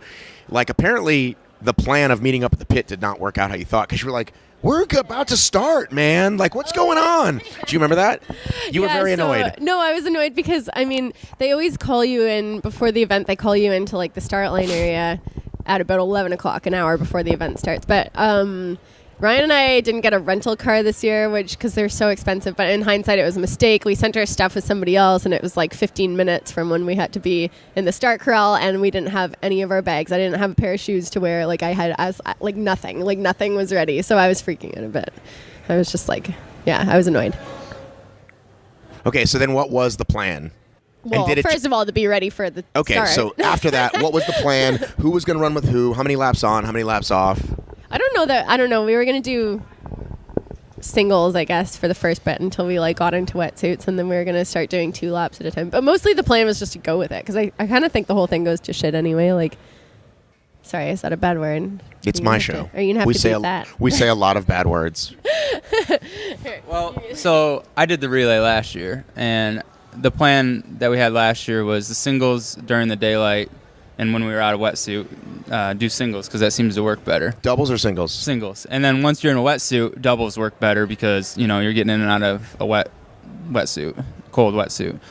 So that was our plan, but this year it's a little bit different because it got cold so early. So we ended up just playing. I guess the plan was to do doubles and just keep switching back and forth, me and Lindsay and Ryan. But later in the night, Ryan and Ryan did a triple lap, and me and Lindsay were going to do a triple lap, but we found take us to light. But we found out we didn't really need to do our triple lap. So you guys took your last lap at what time? Midnight. Wait a minute, your last lap ever was midnight? We were done. Me and Lindsay were done from like midnight to 6 a.m. When did you take your last lap as a team? When I saw you guys, and Woods thinks he blew my middle name to the whole world, but he didn't because I wasn't live. So F you, Ryan Woods, if you're listening. But so that was like early. Yeah, 7. How many laps behind were? Do you guys even know? By the way, the timing link didn't work. Tough Mudder, get on that. Like nobody knew. Yeah. Like when anything. So I think So basically, we finished our last lap at like midnight, and then Ryan and Ryan went out for 3 laps in a row. So they finished around 3:30 in the morning, and then we were supposed to go out and do 3 laps, but we figured out, I think we were like 40 miles ahead of the second place team. So, and if it wasn't so cold out, maybe we would have gone out and kept running, but you don't want to get into a frozen wetsuit, and everybody was tired, so we were just like, let's take a break. Here's what's interesting. Only 10 teams signed up or something. Yeah, it was small. Which is crazy because that was the money category, and even if you think to yourself, okay, I can't beat this team, your team, second and third is still up for grabs. There's money involved. Right. And dude, Will Hicks's team, Will Hicks of the World's Toughest Podcast. Yeah. Not a very in shape guy. He knows this. We've had this conversation. Him and his buddies who ran all the laps together. They didn't even trade on, trade off, ended up coming in 5th in the extended podium. They won money. Is that not amazing? Yeah, that's really cool. Right? Ryan Atkins was joking around that their team name should be Old and Cold.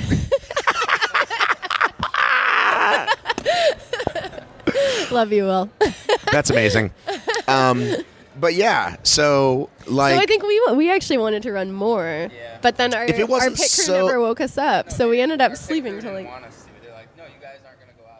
because they didn't want to have to deal with it either. Well, I told Gina wake us up at 5:30, and we were gonna go do a lap while the sun came out. We both wanted to, but then they never woke us up, and we slept till 6:30, and then they woke us up to go do. Our last lap if it was even if it was not necessarily closer, but if the weather was a little warmer, you'd been like, we're here. Yeah, let's do another lap or 2. Yeah, we only ran 40 miles, me and her, and they ran 60, 50.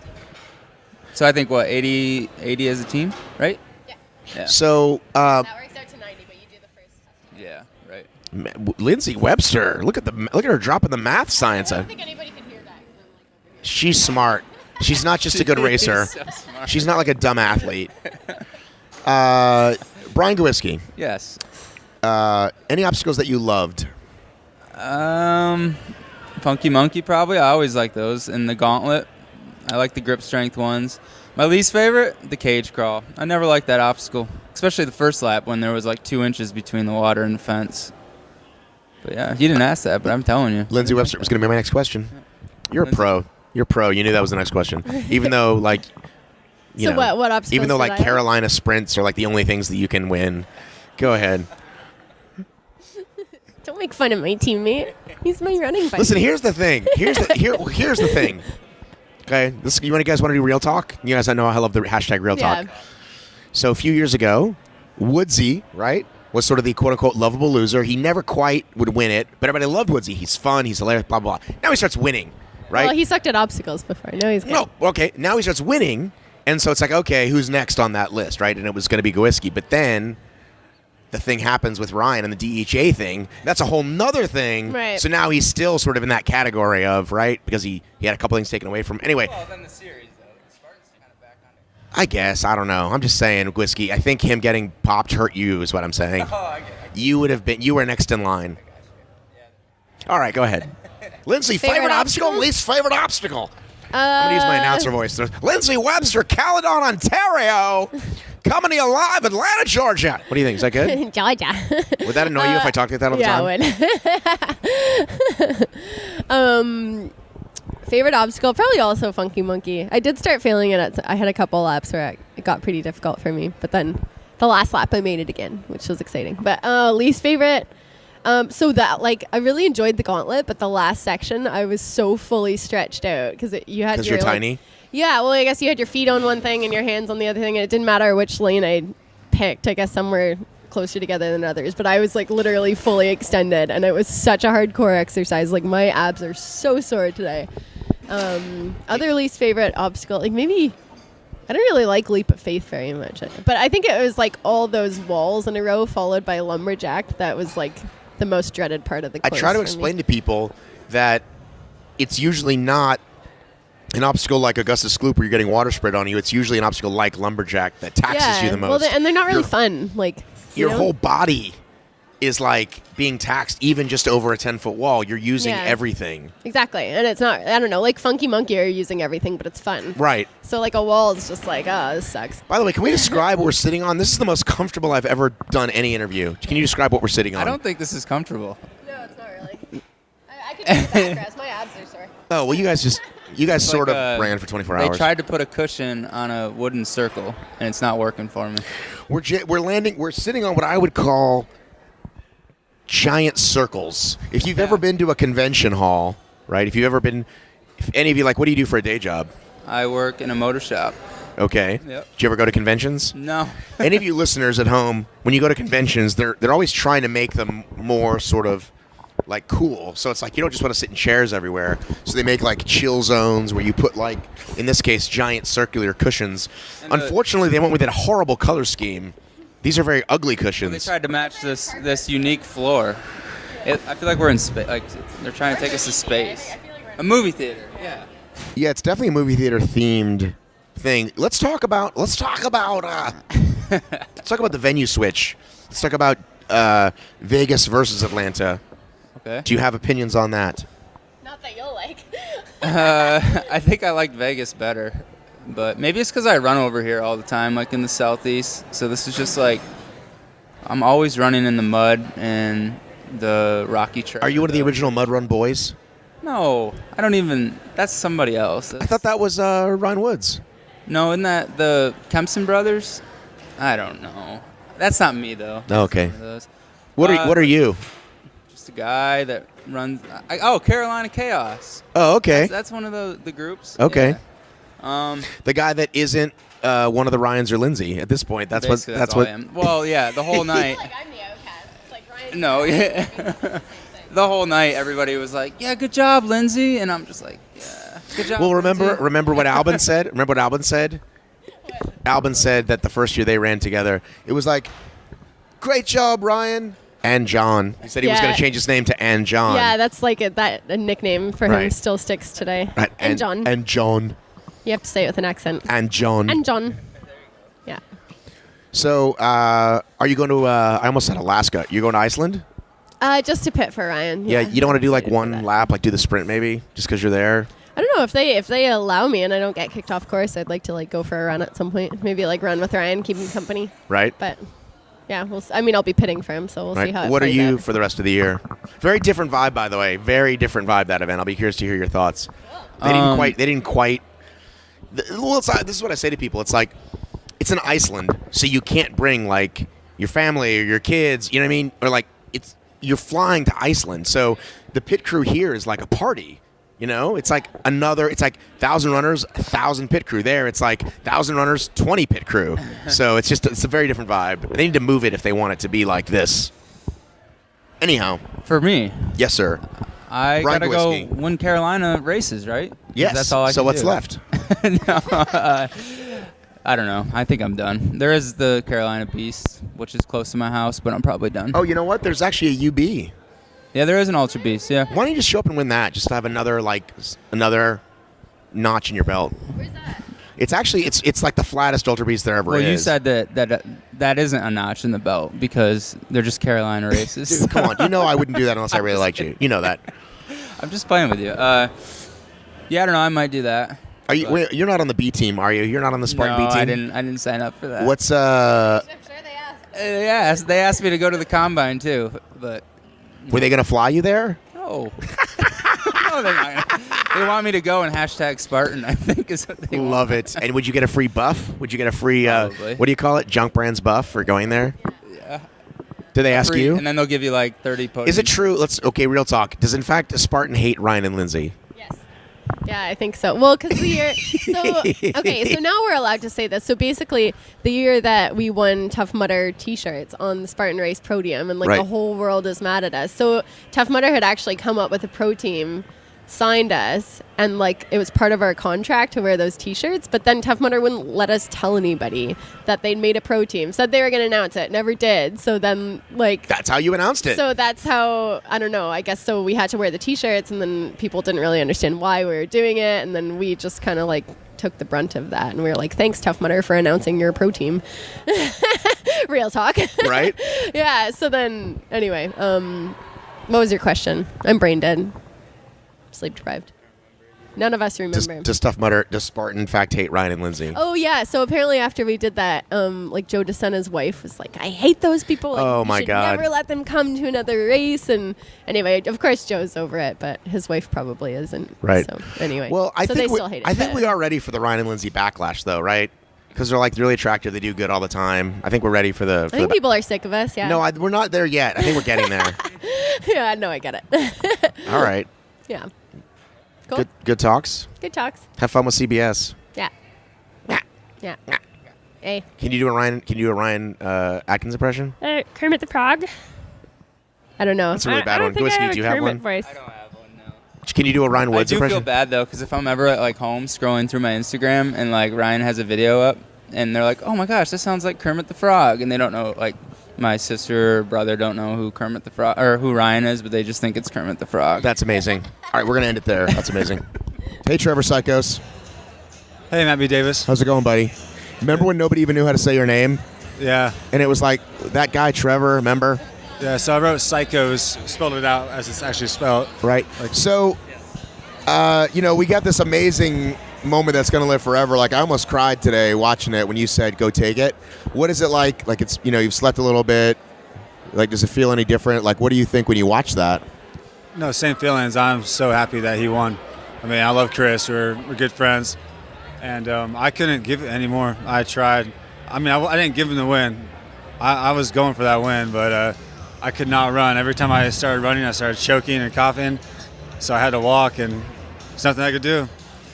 So when they gave you like whatever like bad math information, it just nothing would have changed. He still would have passed you where he passed you. Yeah, he would have passed me no matter what. I mean, I don't blame anyone because you know how bad that stuff is, the timing. Oh well, I just feel like I don't know that I've ever done that. Whoa, like any race I've ever done, and clearly I don't compete as often as you, but you always are like, oh, I know where I left some. Like I know where I could have pushed harder. But, like, you fucking, like, that's it. No. Like, 24 hours straight, 25 and a half hours straight, right? I gave it my all. Right. I put everything out there this race. Right. So tell people, like, what like what happened? Like physically, like last night, what happened? Well, last night I couldn't sleep. Every time I laid down, I would start coughing, and I started coughing up blood. I was coughing up blood all night. Kept going to the bathroom and coughing up in the sink, and just couldn't sleep. Couldn't string together anything, so really tired. And I went to the doctor this morning. He said my blood oxygen saturation is at 90%, which I guess is really bad. So you're going to go to the hospital right after this? Yeah. Right after you talk to CBS, maybe. Do you have a favorite obstacle? I like that slackline spiderweb. Really? Yeah, that's pretty cool. I think they can make it harder, but I like to see them build on that. Right. What about, do you have a least favorite obstacle or anything you hated? That stupid slackline thing that you slid on your stomach on. Oh, entrapment? Yeah. Okay, actually, favorite obstacles, I liked Hanging Tough, the new one. Yeah. Or Leap of Faith. Hey, man. Thanks. Leap of Faith, I like that one. I mean, yeah, you could tear a bicep, but I thought it was really cool. So there's this great shot of you the year you won with the American flag, and then this year, like, you still did it. Like, how important is that for you? Because clearly Canada's been kicking our ass for a while, right? Oh, yeah, it's important to show that, especially on Memorial Day. Yeah? You know, Veterans Day. Sorry. Yeah. But actually, Chris Mendoza brought that for me. Yeah? I didn't bring a flag this year. He ran that out to me. That's really sweet, dude. That's awesome. You guys are like bonded for life now. Yeah, he's an awesome guy. He called me on my birthday. Only person who did so. When was your birthday? Halloween. Oh, well, that was the other thing was that when you guys were together and we were taking pictures, like he raised your hand up, like that was like that makes me cry too. I cry easily, actually. It's a little known fact about Matt B. Davis. It's not a bad thing. All right, start out with your name and where you're from. Diana Kodaspody from Houston, Texas. Alexandra Kodaspody from Oklahoma City, Oklahoma.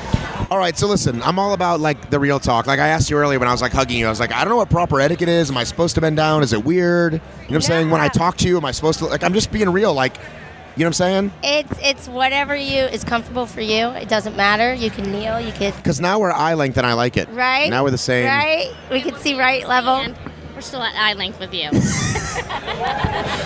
But I'm saying, you know what I'm saying? Yeah. No, I mean it's whatever. You know, a lot of times I think we forget we're short, if that makes sense. So it's just like whatever's easiest for y'all. We just are. So have you guys been like into sports before this? We were when we were younger. We played soccer in elementary school, and then we kind of switched to basketball, which I always question Genius. now. But you know, and then we did it in high school for a couple years. You know, we were clearly guards, and we were put in to steal the ball more than anything because we were really good at that. Dude, that has to be tough, though, right? Like, by high school, you're, like, probably considerably shorter than people. Right, and so that's why it was easy for us to literally just go under and swipe the ball. Like, because it was kind of one of those things, oh, crap, did that just happen? I just had the ball, and now I don't. So, you know, clearly that was our big thing, and we did that all the way through, junior year, I think? And then we kind of stopped playing sports, and then clearly 2 years ago, I decided Tough Mudder sounded like a great idea, so why not? So, and now I'm trying to get her to do it with me. You have to do it with her. I hope to do it eventually, yeah. You don't have to do World Stuff. It's just a regular Tough Mudder, right? Have you done a regular Tough Mudder? No, I haven't. Oh, well, you can do that. So I'm hoping to do that in 2019. Even if you like walk the course. I mean, it takes. This is what I tell people all the time. Because people think like, oh, I'm not in enough shape. Listen, the difference between a fit person and a not fit person is a fit person fails less obstacles and finishes faster. But literally anybody can get out there and do it. Yeah. Well, and not this. This is a whole other fucking thing. Yeah. So we've been running. We did the half marathon together, and so I'll do short runs, and so hopefully stay on that path to become like her down the road. I would love to have her do it with me. So, yeah, we did our first half marathon, Oklahoma City this year. Will I ever do that again? No. Would I do Worlds again? Yes. No, I have 3 sisters. Yep. I don't talk to them that much. I mean, we're close, but not so close. I have kids, and I want them to obviously stay close. Like, if you guys always, like you seem like, do you fight a lot? We do. We actually have 2 other sisters, too. We're the only little people in our family, but the 4 sisters, the 4 of us, are extremely close. Now, her and I are a little bit more competitive, and I think that's just because we're twins, and so I think that's kind of the nature of being a twin. But you're also the person's biggest fan and cheerleader. So we may be competitive, but having her do something like this, it's like I couldn't be more proud of somebody. She's my better half. But that's And so cool. That's what's amazing about being a twin is you've always got somebody there who understands the challenges and the obstacles you go through, but is your biggest cheerleader and fan. Right. So I asked you yesterday about favorite obstacles. We could talk. So what did you love the most this weekend? I always love blockness. That's always been a favorite of mine. And as silly as it seems, because it was the scariest obstacle for me, was the A-frame. I forget what that was called. This year it was called Mudderhorn. It previously was called Giant Wedgie. Okay. Yeah, Mudderhorn was, I'm afraid of heights. So that one scared me quite a bit. Ray, seriously, Meat Slayer, my partner in crime this Worlds, and then NorCal. He just helped talk me through it. But that one, I think because I was able to do that a handful of times, that one, even though it was my scariest, was my favorite because it's kind of you conquered that fear. So I think that feels good inside. And I've always loved Mud Mile too, even though it gets deeper and longer every time I feel like. I love that one because that one's one of the most ones that you turn around and you meet some of the craziest and funnest people. So I think that one's always fun too. So talk to me about being in the pits all night as a crew person. How did you survive the cold? So I think the main thing for me was hey, Caitlin, my twin is out there, so if she's out there, I can do this and support her all the way. Because I'm not gonna go down at all. Because that's the whole part of it. You're out there to cheer them on and support them. So they need you when they're getting low, so you can help them get back up. So that's what's fun about it. Was there any key food or snack or midnight thing that you were like, oh my god, this just saved my life? Gummy worms. Gummy worms. See, there's different stuff for people. It was the weirdest thing because I am not the biggest fan of them, but I grabbed some because I was like, I don't know what I'm going to be in the mood for, and that was the one thing I kept craving. I don't know why. I'm not usually a big fan of them, but that's all I kept saying to her. That's why when we were coming in at 1:30 or 2 a.m. in the morning, I forget what time it was, that round, she's like, what do you want? I was like, gummy worms, and they were frozen.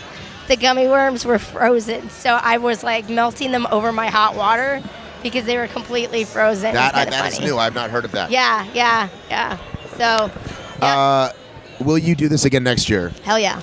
Even though we just found out it's a week later, which, by the way, could be the same, could be warmer, could be colder. We really don't know. It's Atlanta. We don't know. I got to get my 25 miles. Oh, man. I mean, I want to do it too, but I'm usually working, so it's kind of hard. Last time I did was a few years ago, especially because it's here.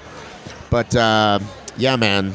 I can't believe they made it a week later. But I think they didn't know it was going to be that cold this year. So yeah, and we were just talking, and Travis was just saying that too. This was a low for Atlanta, I believe, one of the lowest temperatures this month. So, who knows what happens. And if we got through this one, my pose, right, Ryan Craig? So why not come I like back Ryan again? Craig. He's a great I met guy. him a long time ago. I met him in Austin this year, and he kept me laughing. How many? The whole time. What do you got planned for 2019 other than getting her into a race? I haven't looked yet, so I have to plan mine. If I could do more, I would totally do more. But after 2 back surgeries and being a low person, the doctor is very strict with me being careful with. What's your regular life when you're not racing? I'm a director of marketing for an architecture firm in Houston, so I work and work out currently. I feel like the rest of my life kind of went on the back burner for Worlds, but it was great. I've run the most I've ever run in my life, and for somebody who hates running that now kind of maybe likes it, it's been amazing. My name is Javier Escobar. I'm from Boston, Massachusetts. I thought you were Javier Escobar.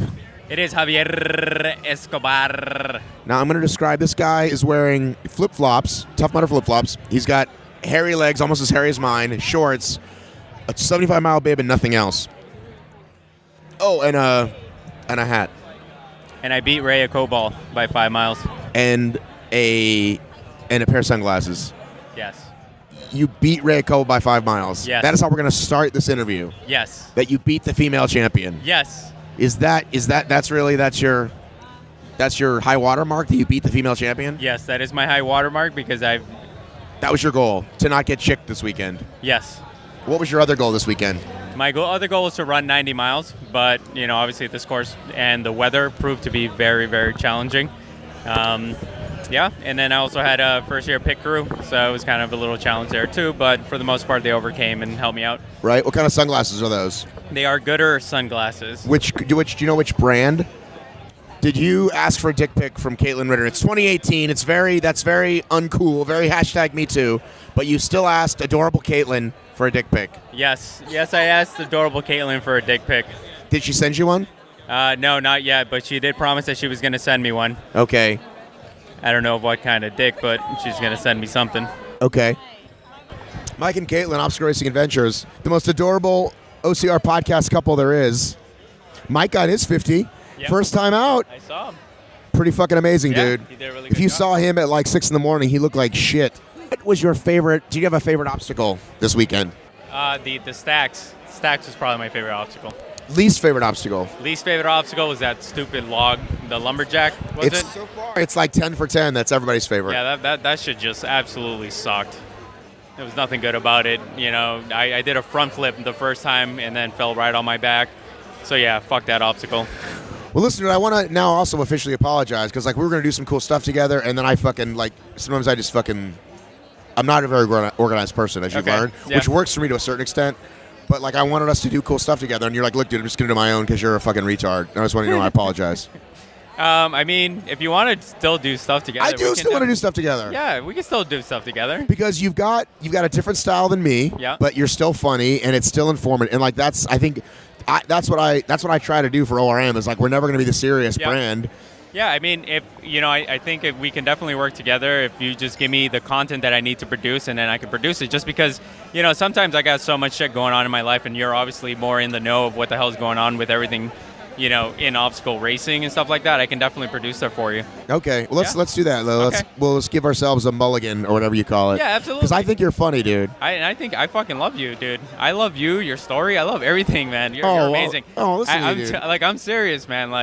I listen to all your especially the episodes where you go and talk about some of your challenges and going to the dark place and all that stuff, because at the beginning of the year I was probably one of the most depressed people, and it, just listening to you just talk about it and just be a man about it, it really touched me, and it did help me out. So I just want to say thank you. Oh, dude, you're making me all look how bored she is, by the way. Do you want to say who's sitting with us? Yeah, that's my little sister there. She pitted for me this weekend.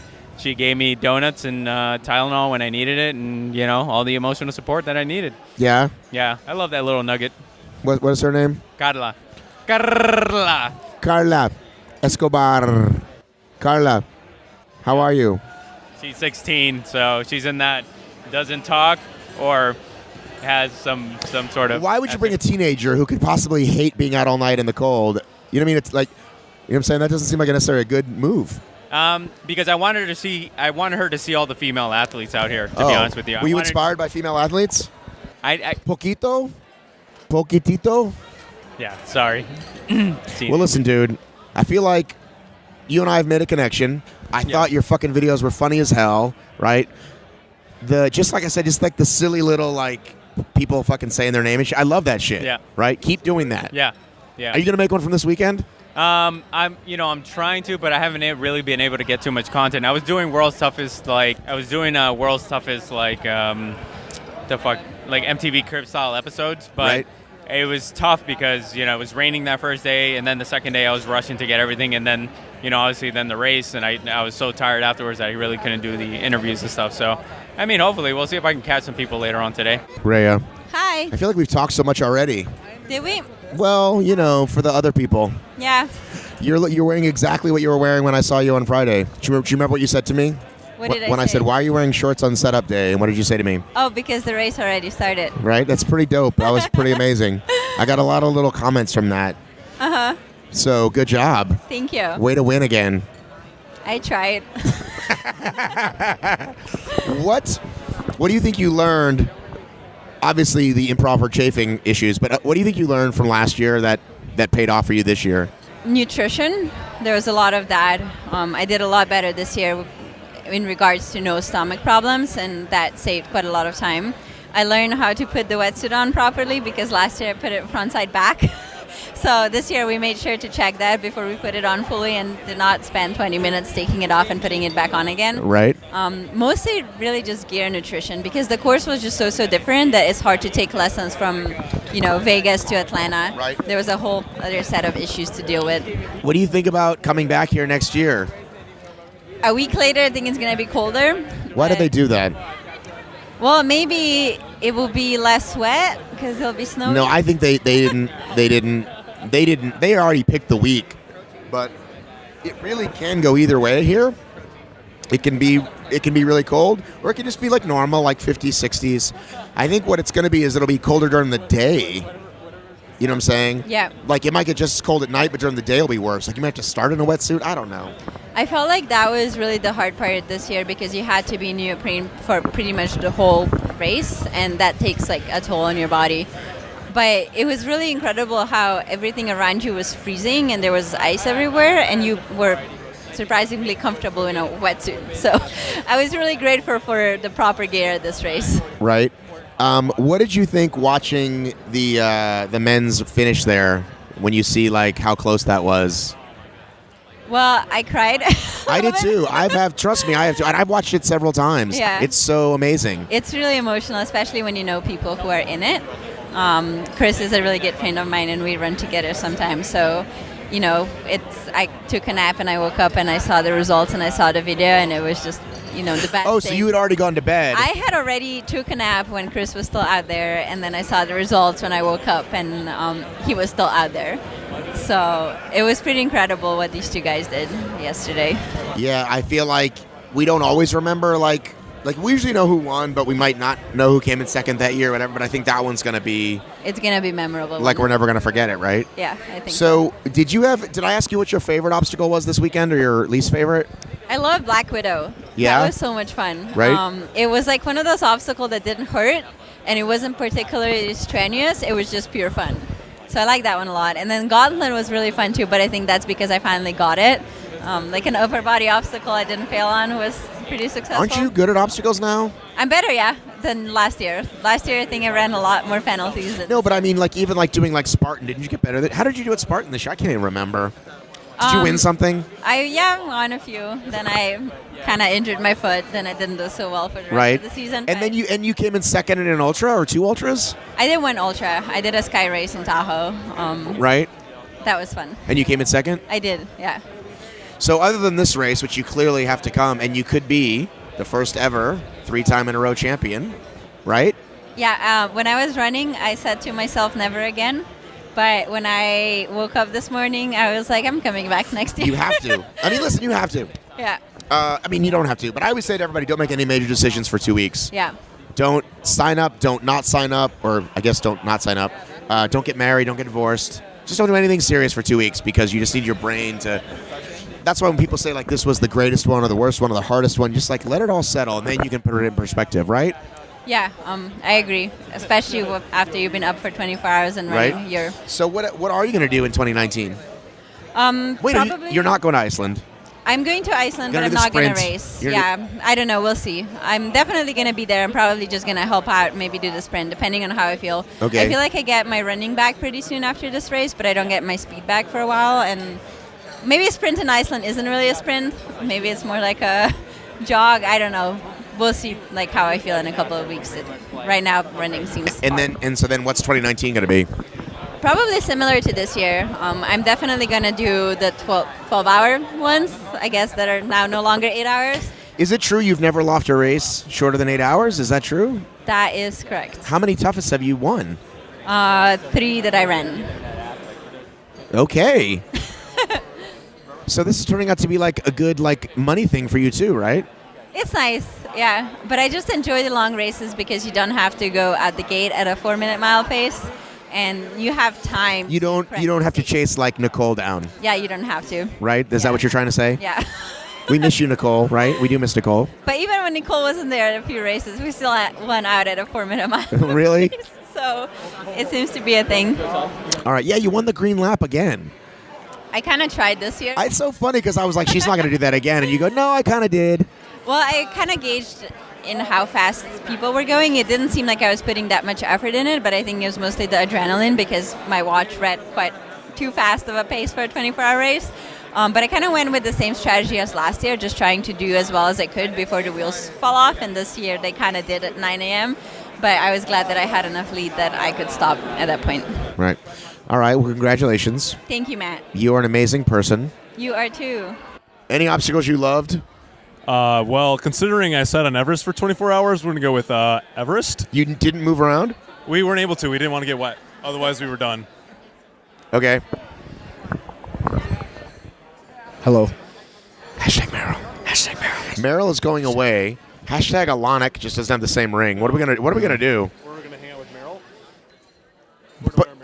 Set up a Meryl tent in the parking lot.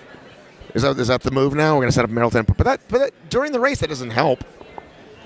Well, I mean, during the race, where are we gonna meet? The beef jerky tent. What are we gonna do? We'll bring our own. We just won't put Meryl on it, but it'll be orange. Guinness tent. Ooh, yum. But are they gonna like us like Meryl does? I guess we can make them like us like Meryl does. We'll make them like us. We love Guinness. The brunettes. Hashtag Guinness. Hashtag Guinness. Okay, guys. I think you should take your winnings. Didn't you guys win something this weekend, like $1,000? No, I don't think so. Take your winnings. By the way, how amazing is it that his fucking Gump thing is now immortalized? Because they'll use those things in perpetuity, like different WTMs, different videos. He just felt like running. I felt like running. Listen, you're very funny on your own for being yourself. Lame Gump impressions are not going to be... No, they're not going to be my thing. No. I mean, I know the lines. I'm not... Kevin Chow. Are you Chang or Chow? I'm Matthew Lowe. Well, that he's off the chain, no pun intended. But you know how all you guys look alike, Chang and Chow? And yeah. Were you the one that was banned? Chang, Chow. Or were you the guy that pooped on an obstacle? They gave me a timeout last year. All right, welcome back. Yes, thank you. I'm all right. proud to be back. And who's this guy? Sweeper. What's your actual name? Come on, man. This is your time to shine. I don't want to shine. Okay, he doesn't want to shine. He's the silent sweeper. Nope. Ladies first. My name is Monica Elbizu, and I'm from upstate New York. And what is... go ahead. No, go ahead. He can go next. Good. My name is Joshua Reed. I, too, am from upstate New York. What is that last name? What nationality or whatever is that? Elbizu is Hispanic. Okay. It's I believe it's from the Basque region of Spain, but it's also a very famous name from Puerto Rico. Pedro Elbizu Campo was a freedom fighter. That's very fascinating. And did you, in fact, friend me on Facebook yesterday? I did friend you on Facebook. Okay, I just want to let people know that some people friend me on Facebook. He accepted promptly and then sent me a message, and that made me happy. Well, this is what I do with people now. This is what I do with people. This is what I do now. I usually don't accept right away. I'll be like, hey, hola, something. And if they don't say anything back, then I don't even accept them because, you can't bother to, you know what I'm saying? Because people just want to add, all the OCR people. Oh, see, on Facebook, I actually have a pending friend list of over 100 people that I'm I don't actually know. That's more than I have. That makes me jealous. But you can hit ignore or delete or whatever. That's actually mostly what I do now. Is that's the thing. Once upon a time, if you weren't friends, the inbox went somewhere else, kind of like it does with Instagram, but it doesn't anymore. So I'll just say hi back, and then I'll still delete it later because now we can talk, and that's the most important thing. I don't need to know your whole life. Right. So we can, if you want to reach me, I'm showing you that I'm accessible to you as a person. But we don't have to be friends. I did follow you on Instagram as well. That's much more important. What, my personal or ORM or both? Not your personal. Okay. Whatever. My personal is hilarious. It's just me and my wacky kids and my wife and whatever wacky stuff we do. I'm going to have to follow you. Joshua, now we got to talk. Joshua and I have an interview that at this point now we'll never use it. I was going to use it, but at this point now we'll never use it because now I've met you. It's gone forever. It's under the carpet. It was what race did you win or do well at that I interviewed you? I did not win Toughest East in Boston. But you came in... I was the first loser. So you were fifth? I was second. Oh, first loser. I was second. I guess it go either way. Okay, but that puts you on the little map. That puts you on the ultra map. Oh, I remember, because I remember you had 2 Instagrams, and I was like, why do you have 2 Instagrams? Why the hell did you do that? I don't even know why. Like, women do that I'm so sometimes confused because what there's I'm like doing. one for work where they don't want work to know that they're like a slut or whatever. You know what I mean? Exactly But like what- yours didn't make any sense. Like one was quote unquote business. The And- other was I can't use the word pleasure. But they were both showing you running, so it didn't really matter. That's true. Right. That's true. I was Now- like, in case I want to put naughty photos on my personal one. Right. I want, people that are looking for personal training, unless they're into naughty stuff. Right. I just gotta look at my. How would you demographic. describe his look, by the way? Can we just get you to describe, how would you describe what we're looking at here? Beautiful and awesome. Okay. That's pretty accurate. Okay. Fun. Spunky. Okay. How would Hot. how would you describe your lady now that we're just doing that now? She's a fiery little ginger. Right. With perfect teeth. Damn Right. you. How long are you guys together? A little over 2 years. Okay. That's awesome. Will you be together permanently? These are good questions, Matt. We don't have the answers. Like, we've never discussed that. Okay. We're just cruising. It's a good way to be. No judgment from me. He's mine forever. Do you whisper that while I'm sleeping? You know they all have like that. those tapes that people used to play at night, thinking that it would like ingrain into their subconscious. Plays all night long. All right, but like they all have that crazy fucking side, right, where they could do that. They could kill you in your sleep or cut off your thing. Absolutely. Right. I'll watch her hold a pair of scissors, and I'm scared. Right, but like you know what I'm saying. Yeah. Look at Mike Stefano, can barely walk. Hey, Mike. Have you ever been You're up, I'm interviewed? sitting. Have you been interviewed by Mike Stefano, Obstacle Running Adventures? I have been. I like him. I do listen to their show. I know you're like a New England. Have you won Fit Challenge? I have not done a fit challenge. Okay, good. I want a terrain race, but we already know that that's the Spirit Airlines of obstacle racing. He just did the Spirit Airlines joke. I did not come up with that. One, Kristopher Stevens did. Kristopher Stevens, who writes for me, came up with that, and I was like, "That's fucking." We were just talking. He's like, "Aren't they going to the Spirit?" I'm like, "Yeah, that kind of nails it." You don't really want to win a terrain race, do you? You'll never get paid.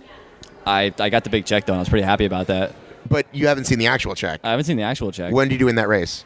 When did I do that race? Yeah. I did that. Actually, I did that the week after Toughest. Which I'm like, here's a cool down race. Because Right. I knew that it was a sissy race. No Right. offense, people. Terrain race was fun. If you're doing it. And when rock was that? on. And when was that?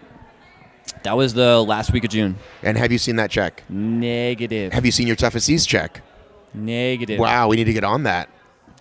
I would Do you like that. bother them would a like lot? that. I bother. If it comes around Christmas, that'll be cool. Because it's like, oh, I haven't had it. And all of a sudden But it'll when come in, people it's like, people are going to love me this Christmas. But when people owe you money, you got a squeaky wheel gets the grease, right? That'd be nice. Actually, Hang on, wait a minute, stop everything. Mike's making moves. Mike Stefano is wearing his Trifecta Tribe fucking jacket to the world's toughest mudder community brunch.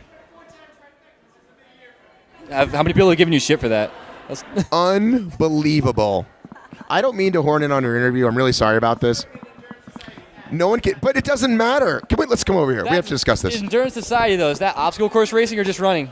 No one can hear what he's saying on the mic. No one can hear what he's saying on the mic. So here's the deal. I'm going to give you some. Give you guys.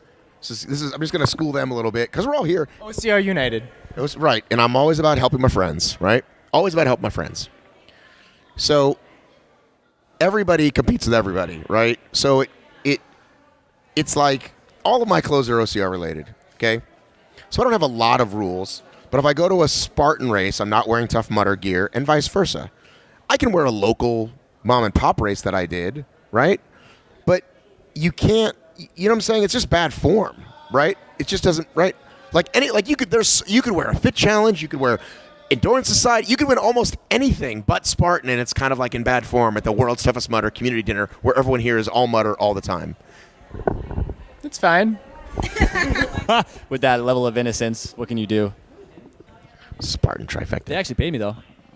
Spartan paid me. What race? They looked over my. I sent them an email, with my tax forms, and months later, I'm like, "Hey guys, so about that check." Like, "Oh, sorry, we looked over your email. Here, next day." Nice. Yes. Nice. That's what's up. Multiple checks. How many races have you won for them? I podiumed every race this year. 5. Beasts, Ultra Beasts. What were they? Yeah, Ultra Beast. 2, 3 sprints, 2 supers. Will you do the toughest next year? We saw the schedule. Only 4 of them. Will you do them? Hell yeah. I'm pretty stoked that they're going to be 12-hour too, so it seems. Will you do all of them?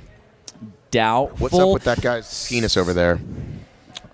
Oh, that's the guy I was calling Christmas, I think, during the race because he was wearing a green top, lap leader. I just called him Christmas. I'm pretty sure. Hey, Christmas! Yep, that's him. What's up, bud? Okay, keep going. Yep. Apparently, you've never listened to my show. This is exactly like how most of my interviews go. That's how it goes. Yeah, it's a mess. But believe it or not, it's like the best one. Like people love my show. I keep stealing the mic from Monica, just so people know. Wait a minute, her name's Monica now? We're sharing a mic. Like 5 minutes ago, you told me it was something else. No, I'm Monica. Albizu. Monica Albizu. In case people want to follow her. I thought her name was just I might Albizu. accept your request. I thought it was just Albizu. Yeah, I'll rock Albizu. I'm very proud of that last name. Even though you're super white, you have the Mexican last name. I have huge brown eyes and big lips. Her lips are bigger than yours, Matt. Can you drop into like the Latino chick thing? Can you do that whole thing? Like get really crazy? No, Or- just like the accent and the whole. I have like this strange mid. She gets spicy when she's drunk. I have a strange Midwestern Look what's slash happening upstate over New there. York accent. Is that amazing? Look at all that hair. Look at all that hair. Can you believe that? I'm looking at a picture of what I'm being told is Matt B. Davis. But he has no beard, and he has... Wow, you are Jewish, aren't you? Super Jew. Nice curly Jewish hair. I know. Look what happened to it all. Look, He has guys. nice teeth, too. Damn it, man. Can you believe I want that? nice teeth. You still got hair, No, so that's cool. no. I'm still super handsome. I'm very clear about that. But that's an old photo of me. I found a bunch of old headshots and stuff, and so I started mailing them to people. It was pretty awesome. People were very happy. Okay, can we stay focused on this stupid race? Absolutely not. How many obstacles? Absolutely not. How I'm many, so how many- underslept and overcaffeinated. My brain is... How many obstacles did you fail? I didn't feel any. 0. Isn't that amazing? Well, I mean, you can say that here. I don't. That's true. You're never going to know the truth about it, are you? Is there any way to check? Like, I don't think so. oh, well. Yeah. Well, You mileage. can look at my Strava. With mileage, you didn't have to do a single penalty lap. True. So I should have done better, right? Well, you could have. Ray Coble did like 15 miles in penalties, is what I heard. Last year. Yeah, you could have. But you could have easily not done the penalties. I do follow you on Strava. I think, don't I? I follow you on Strava too. By the way, that Everest thing, nice. You should do that event. Nice. It was super cool. Is that the one that Jesse Itzler put on? Correct. Little pricey, but dope. Very pricey. Nonetheless. Very pricey. Well, because of the glamping thing that he was doing, right? Right, but it's also like they rent the whole fucking mountain, so whatever that costs. Yeah. You'll read my exciting article that I wrote for a magazine that'll come out soon. But did you already listen to the episode? Did an episode about it? No, passed over that one. Okay. Even though it's an event you'd like to do. True. Okay, so, oh my God, was there a favorite obstacle? Oh, I love Funky Monkey. That's the one that I just blitzed through, and I watch everyone doing the penalty lap. Right. Twin Peaks was actually pretty sweet. The ropes got covered in ice, but I just yelled and just grunted up the rope. Right. That was fun. I got to do a split. I like doing splits. It was like a nice stretch halfway through the race. Okay. You know what I'm saying? What did you do during the night? I was just doing pit crew stuff all night. It went by fast because I feel like by the time prep stuff for him to come in, kind of clean up the mess after he left, and then prep for the next lap. I mean, that's pretty much he was doing on average an hour to hour 20. So by the time you do all that, maybe take care of yourself a little bit, an hour's gone by. She's a human. She has to eat and stuff, you know? No, I understand. Did you have, here's my... how organized are you? Are you here's a bag for every lap, or are you it depends what I feel like kind of a lap guy? I'm the latter, by the way, in case you're wondering. Good to know. I just... This is super comfy. Can we It's pretty nice, isn't it? hang out Yeah, together? it is really nice. This is totally, right? That's kind of what this feels like, I actually right? do like this because this wall's on an angle. It's about approximately 75 degrees, maybe 80. Not right on with that, but it's good for lounging. This Good is for the most lounging. comfortable interview I've ever done. How's this on your neck? It's might be a little rough. Are you okay? I want to make sure you're okay with this, by the way. I'm okay with it. She's wearing a sweater. It's not direct skin contact. Because that's too over the line. It's a little bit. So skin is over the line, but sweater to sweater is not a big deal. This is good. This is we're learning, we're growing. Yeah. Figuring out what the rules are. You know, how do we know where the line is until we cross it, right? Didn't a famous person say that? I think so. Okay. I think so. So, by the way, why this is what it is, there are plenty of shows that are like, how do you train? What are your shoes? That's why my show isn't that. Just to instruct you on, like, sort of what happens in the world. Like, right? This is so much more fun. Yeah, People this is always say, fun. like, at the end, they're like, well, we really didn't talk about it. I'm like, who cares? Right. It's also non-stressful because it's fun and chill. And Like, we're on CBS this will ask you... CBS will ask you very boring questions that are very scripted, and if you don't give them the answer they want, they're going to make you do it. You know what I'm saying? That's what your CBS's interview is going to be. I'm talking to him. I imagine they're also not going to cuddle you. There will be no cuddle party. There'll be no inappropriate touching. I'm going to be in an uncomfortable chair. But I'm saying but listen, that's not the show this is the show I do, which is okay. So what kind of what's your lap plan when you come into the thing? I kind of just laid a bunch of food out. I had some cookies, chips, pickles. Note to self: don't eat so many pickles. They're Wickles pickles. They're fucking delicious. Well, it was kind of a problem. It's like they're supposed to help with cramps, but do we really know if it does? It's one of those. I wasn't even cramping. I was just being a glutton. Okay. And then late hours, do you do chocolate? Do you do pizza? Some people have some like late things. Holy shit! I forgot about chocolate. I plan on doing chocolate-covered espresso beans, and I was going to get them in the airport at Starbucks. Because the airport actually lost my bag, and so they gave me a voucher, $10 voucher. Actually, each of us got $10 vouchers. And Monica got chicken and biscuits, in case anyone was wondering. I was totally blew up They the lost spot. your She just gave me a bags, dirty so look. instead of you buying clothes, they give you a $10 voucher for $10 chicken and voucher. biscuits. She got chicken and biscuits. Sorry, Monica. And I got an espresso. I got to cut it out with the caffeine. I went to Starbucks, got an Americano, and I was going to get some Are you going to the chocolate-covered thing? espresso beans. Stay focused. You're not? Matt. I have to stay focused. I have to hug you then. Sorry. Matt's gonna go hug people, guys and can I'm gonna tell him what I did. Talk to each other. Oh, now we both have microphones. What's up, girl? This is dangerous. Want touch tips? Cheers. I was gonna get chocolate covered espresso beans, and I didn't end up getting them. I totally forgot about them. How unlike me to forget things. Well, chocolate for sure, because you Yeah. don't go a day without chocolate. That's actually true. And you went a whole 24-hour race without chocolate. That's crazy. That's crazy. We lost Matt forever, but I'm noticing that Matt looks like he's wearing identical shoes to the woman he's talking to. Oh, they are wearing matching that's a dude. shoes. That's not a woman. That's a dude. Okay, never mind. Matt's wearing the same shoes as the dude he's talking to. I was gonna say, is he wearing women's shoes or? Which is understandable because the 'Cause he's a colors. bitch? I like the colors that a lot of women. I'm just kidding. He'll laugh later when he listens to all of this. All right. While Matt's Well, leaving, this is I'm the gonna. silliest interview ever. He's like, I want to interview you guys, and then he's like, I'm gonna walk away and just hand you the two of the I wonder how my microphones. beatbox sounds with a microphone.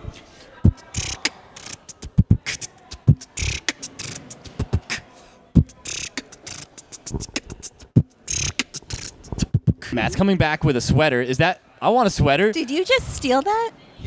If you give that to me, then your absence is worth it. I think you're gonna have fun listening to this later. I can't wait. Doubt it. We're 19 minutes into this interview. We've learned a lot about you. I was asking you. No, we did talk about that. People want to know about my training. I want to know. Go to my shitty I want to know Instagram. about that haircut. I did this before I went to Patagonia years ago, and it turns out I fit in really well with all the soccer players down there. Right. They looked at me and just gave me like the head nod, like, yeah, gringo. Right. Now, what's on the plate for 2019? It would have been really cool. So this last year, I think they snuffed it before the end happened, but they were going to give. There was going to be a ranking, kind of like the Mountain Series for Spartan. They did it 2 years ago or last year. Total mileage, right? For all the events. Grail mileage, then they gave it up. Mm-hmm. Yeah, they snuffed it. So that was cool for me to fantasize about through the year, as far as like building up mileage, looking into the future. But I'll probably still do a bunch of events anyways. I mean, the competition's there, the money's there, the friends will be there. So, and that's all just going to lead up to World's Toughest. But like, how many Spartans are you going to do? Like, do you have any idea? That's a good question. I kind of just do those on feel, based on what I'm feeling at the time. I don't like really plan that much. I might do this casual, might do a run over here. Like, I'm wearing a shirt for a local 5K. That's like the only race I actually plan to do every year is the Catch-A-Ray 5K in my hometown. Like, that's set in stone. Right. Everything else is like, oh, the Spartan's coming up, feeling good. I'll hit that one. But it is cool because they hold a bunch in the East. Like, what about Iceland? Would you ever do that one? Maybe. Honestly, the Spartan obstacles are kind of boring. They are. Yeah. Carry this bucket. Yeah, carry that bucket, man. Ooh, my knee. Ouch. Yeah, it'd be cool if Spartan decided to spice things up for once. I mean, I can understand that they like to have a standardized format, but at the same time, it's gotten kind of blah. So that's why I like the Tough Mudders. It's a little Can spicier. I come and hang out with you guys in wherever? Where do you live? New York, upstate? Where do you live? Upstate New York. Okay, can I come hang with you guys? Yeah. Okay. We live on a property where no one's going to hear you scream. It's true. That is a true statement. It's true. It's 160 acres of unknown. I thought it was 180. Wait, is it one of your parents? Nah. Is one of you wealthy? No. Definitely not. How do you have 180 acres? No, our landlord has a lot of farmland. My lips are fucking chapped. Mine are too. Who's got chapstick? She's got a chapstick that she made because she's a boss and she makes everything. Are you one of those people? She's a witch. Yeah, I play a lot with plants. Actually, and I make my own labels too, but unfortunately this was in the wet, cold night. But I'm saying, do you sell shit on Instagram? No, I don't. I would like to get into it at some point, but I really enjoy it. So the thought of turning it into selling is, it might take the fun out of it. But I have a standard chapstick salve line that I make. I've started making baby products too, like diaper rash cream, because I've had some friends that have had kids. Right. Did he use it, the diaper rash cream? Because that's key. I should use that, but I haven't. During the race, I was actually thinking it would be really good for chafe. No, absolutely. Just so you know. If you want to try my product, I'll totally with take some some. Peppermint lip balm. Hang on, we're gonna see what happens. Liberally. Ow. That is a lot. Ow! Oh! It hurts so bad. I think he's eating It's so it. good. Because it is edible, right? Is he gonna die? Yeah, it's all organic ingredients. Because there's a point. There's no hemp or CBD in there, is it? No, I wish. That'd be nice. If you wait too long to apply it, then it hurts. It's ruined. Could you describe what you're looking I at? love how close we're getting on this interview. Could you please describe what You you're are looking 12 at? years old, Matthew. This is a hot mess is what I'm looking at. I'm looking at a hot mess. How would you right describe that now, by the way? It's messy and dirty. There's just chapstick everywhere. Oh my God, I'm so It embarrassed. looks like he tried to eat it. Because I passed the point of just let me apply a slight bit of lip balm. I had to cake it because slight, yeah. His face is shining. you should give it from the back. You nose should just give it to down. me. You don't want to use it after me at this point. That was your plan all along, you sly son of a bitch. Now I want to use it more. Oh my God, is she always this sort of creepy? Kind of. Okay. It's a fun level of creep. Oh my God, that was awesome. Put that cap back on. This Canna Celsius is dangerously close to this recording device. And someone just laughed really creepily. I don't know if the mic picked that up. Yes. Where the heck were we? Yes to what? Oh, we talking about your massive property that you live on. Oh, that whole shindig. Yeah, just our landlord has a really nice house and a bunch of farmland that got handed down to her through her family line. So she rents it out or leases it to farmers. And we just live in a renovated lodge that's really drafty. It's an old horse barn. You should Thank you, man. just go win the Beast and the Ultra Beast. Go be that guy. I think I'm going to do some of the beasts because I feel like as far as competitive long distance stuff goes, I really like our format instead of distance. I just feel like it leaves it a little more open. Whereas, and then for the Spartan stuff, I like the shorter distances because speed work helps you out with long distance shit. I want you to stop the kids too many hands and shake too many babies. He's going to be the 2018 World Toughest Mudder Champion. Make some noise for Kristopher Mendoza!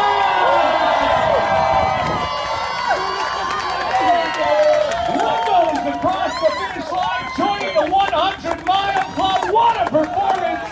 One for the ages. They'll be talking about this one at the water cooler.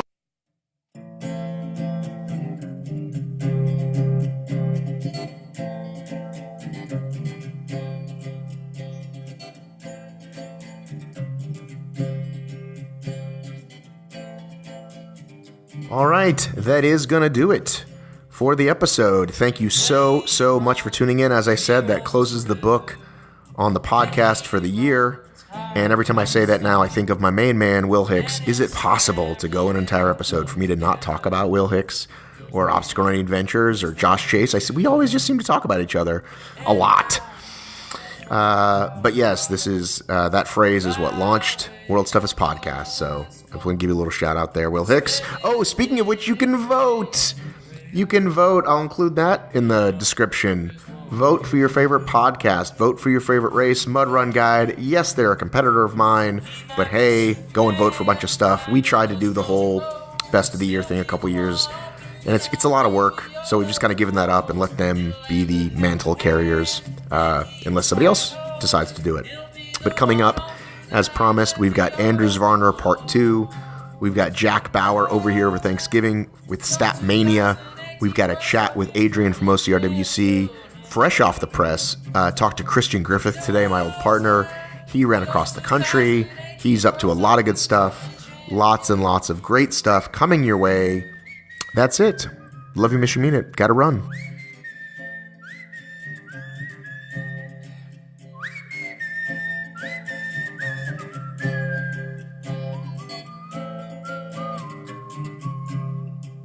He has learned lessons from Trevor, as they were friends straight from the start.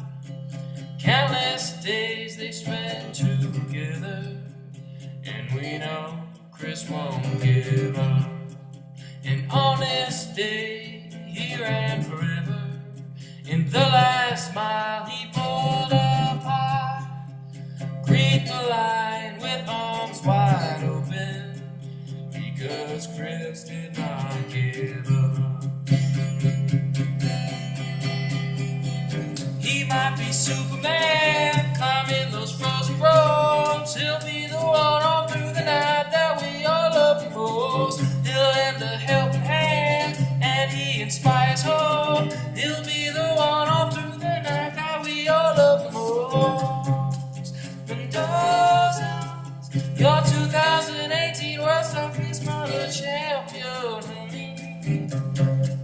Mendoza, your 2018 World Toughest Mother Champion. Mendoza, Mendoza, Mendoza, Mendoza, Mendoza. And when he runs forever, and he runs hard from the start. And his family, we all come together, 'cause we know that Chris has heart.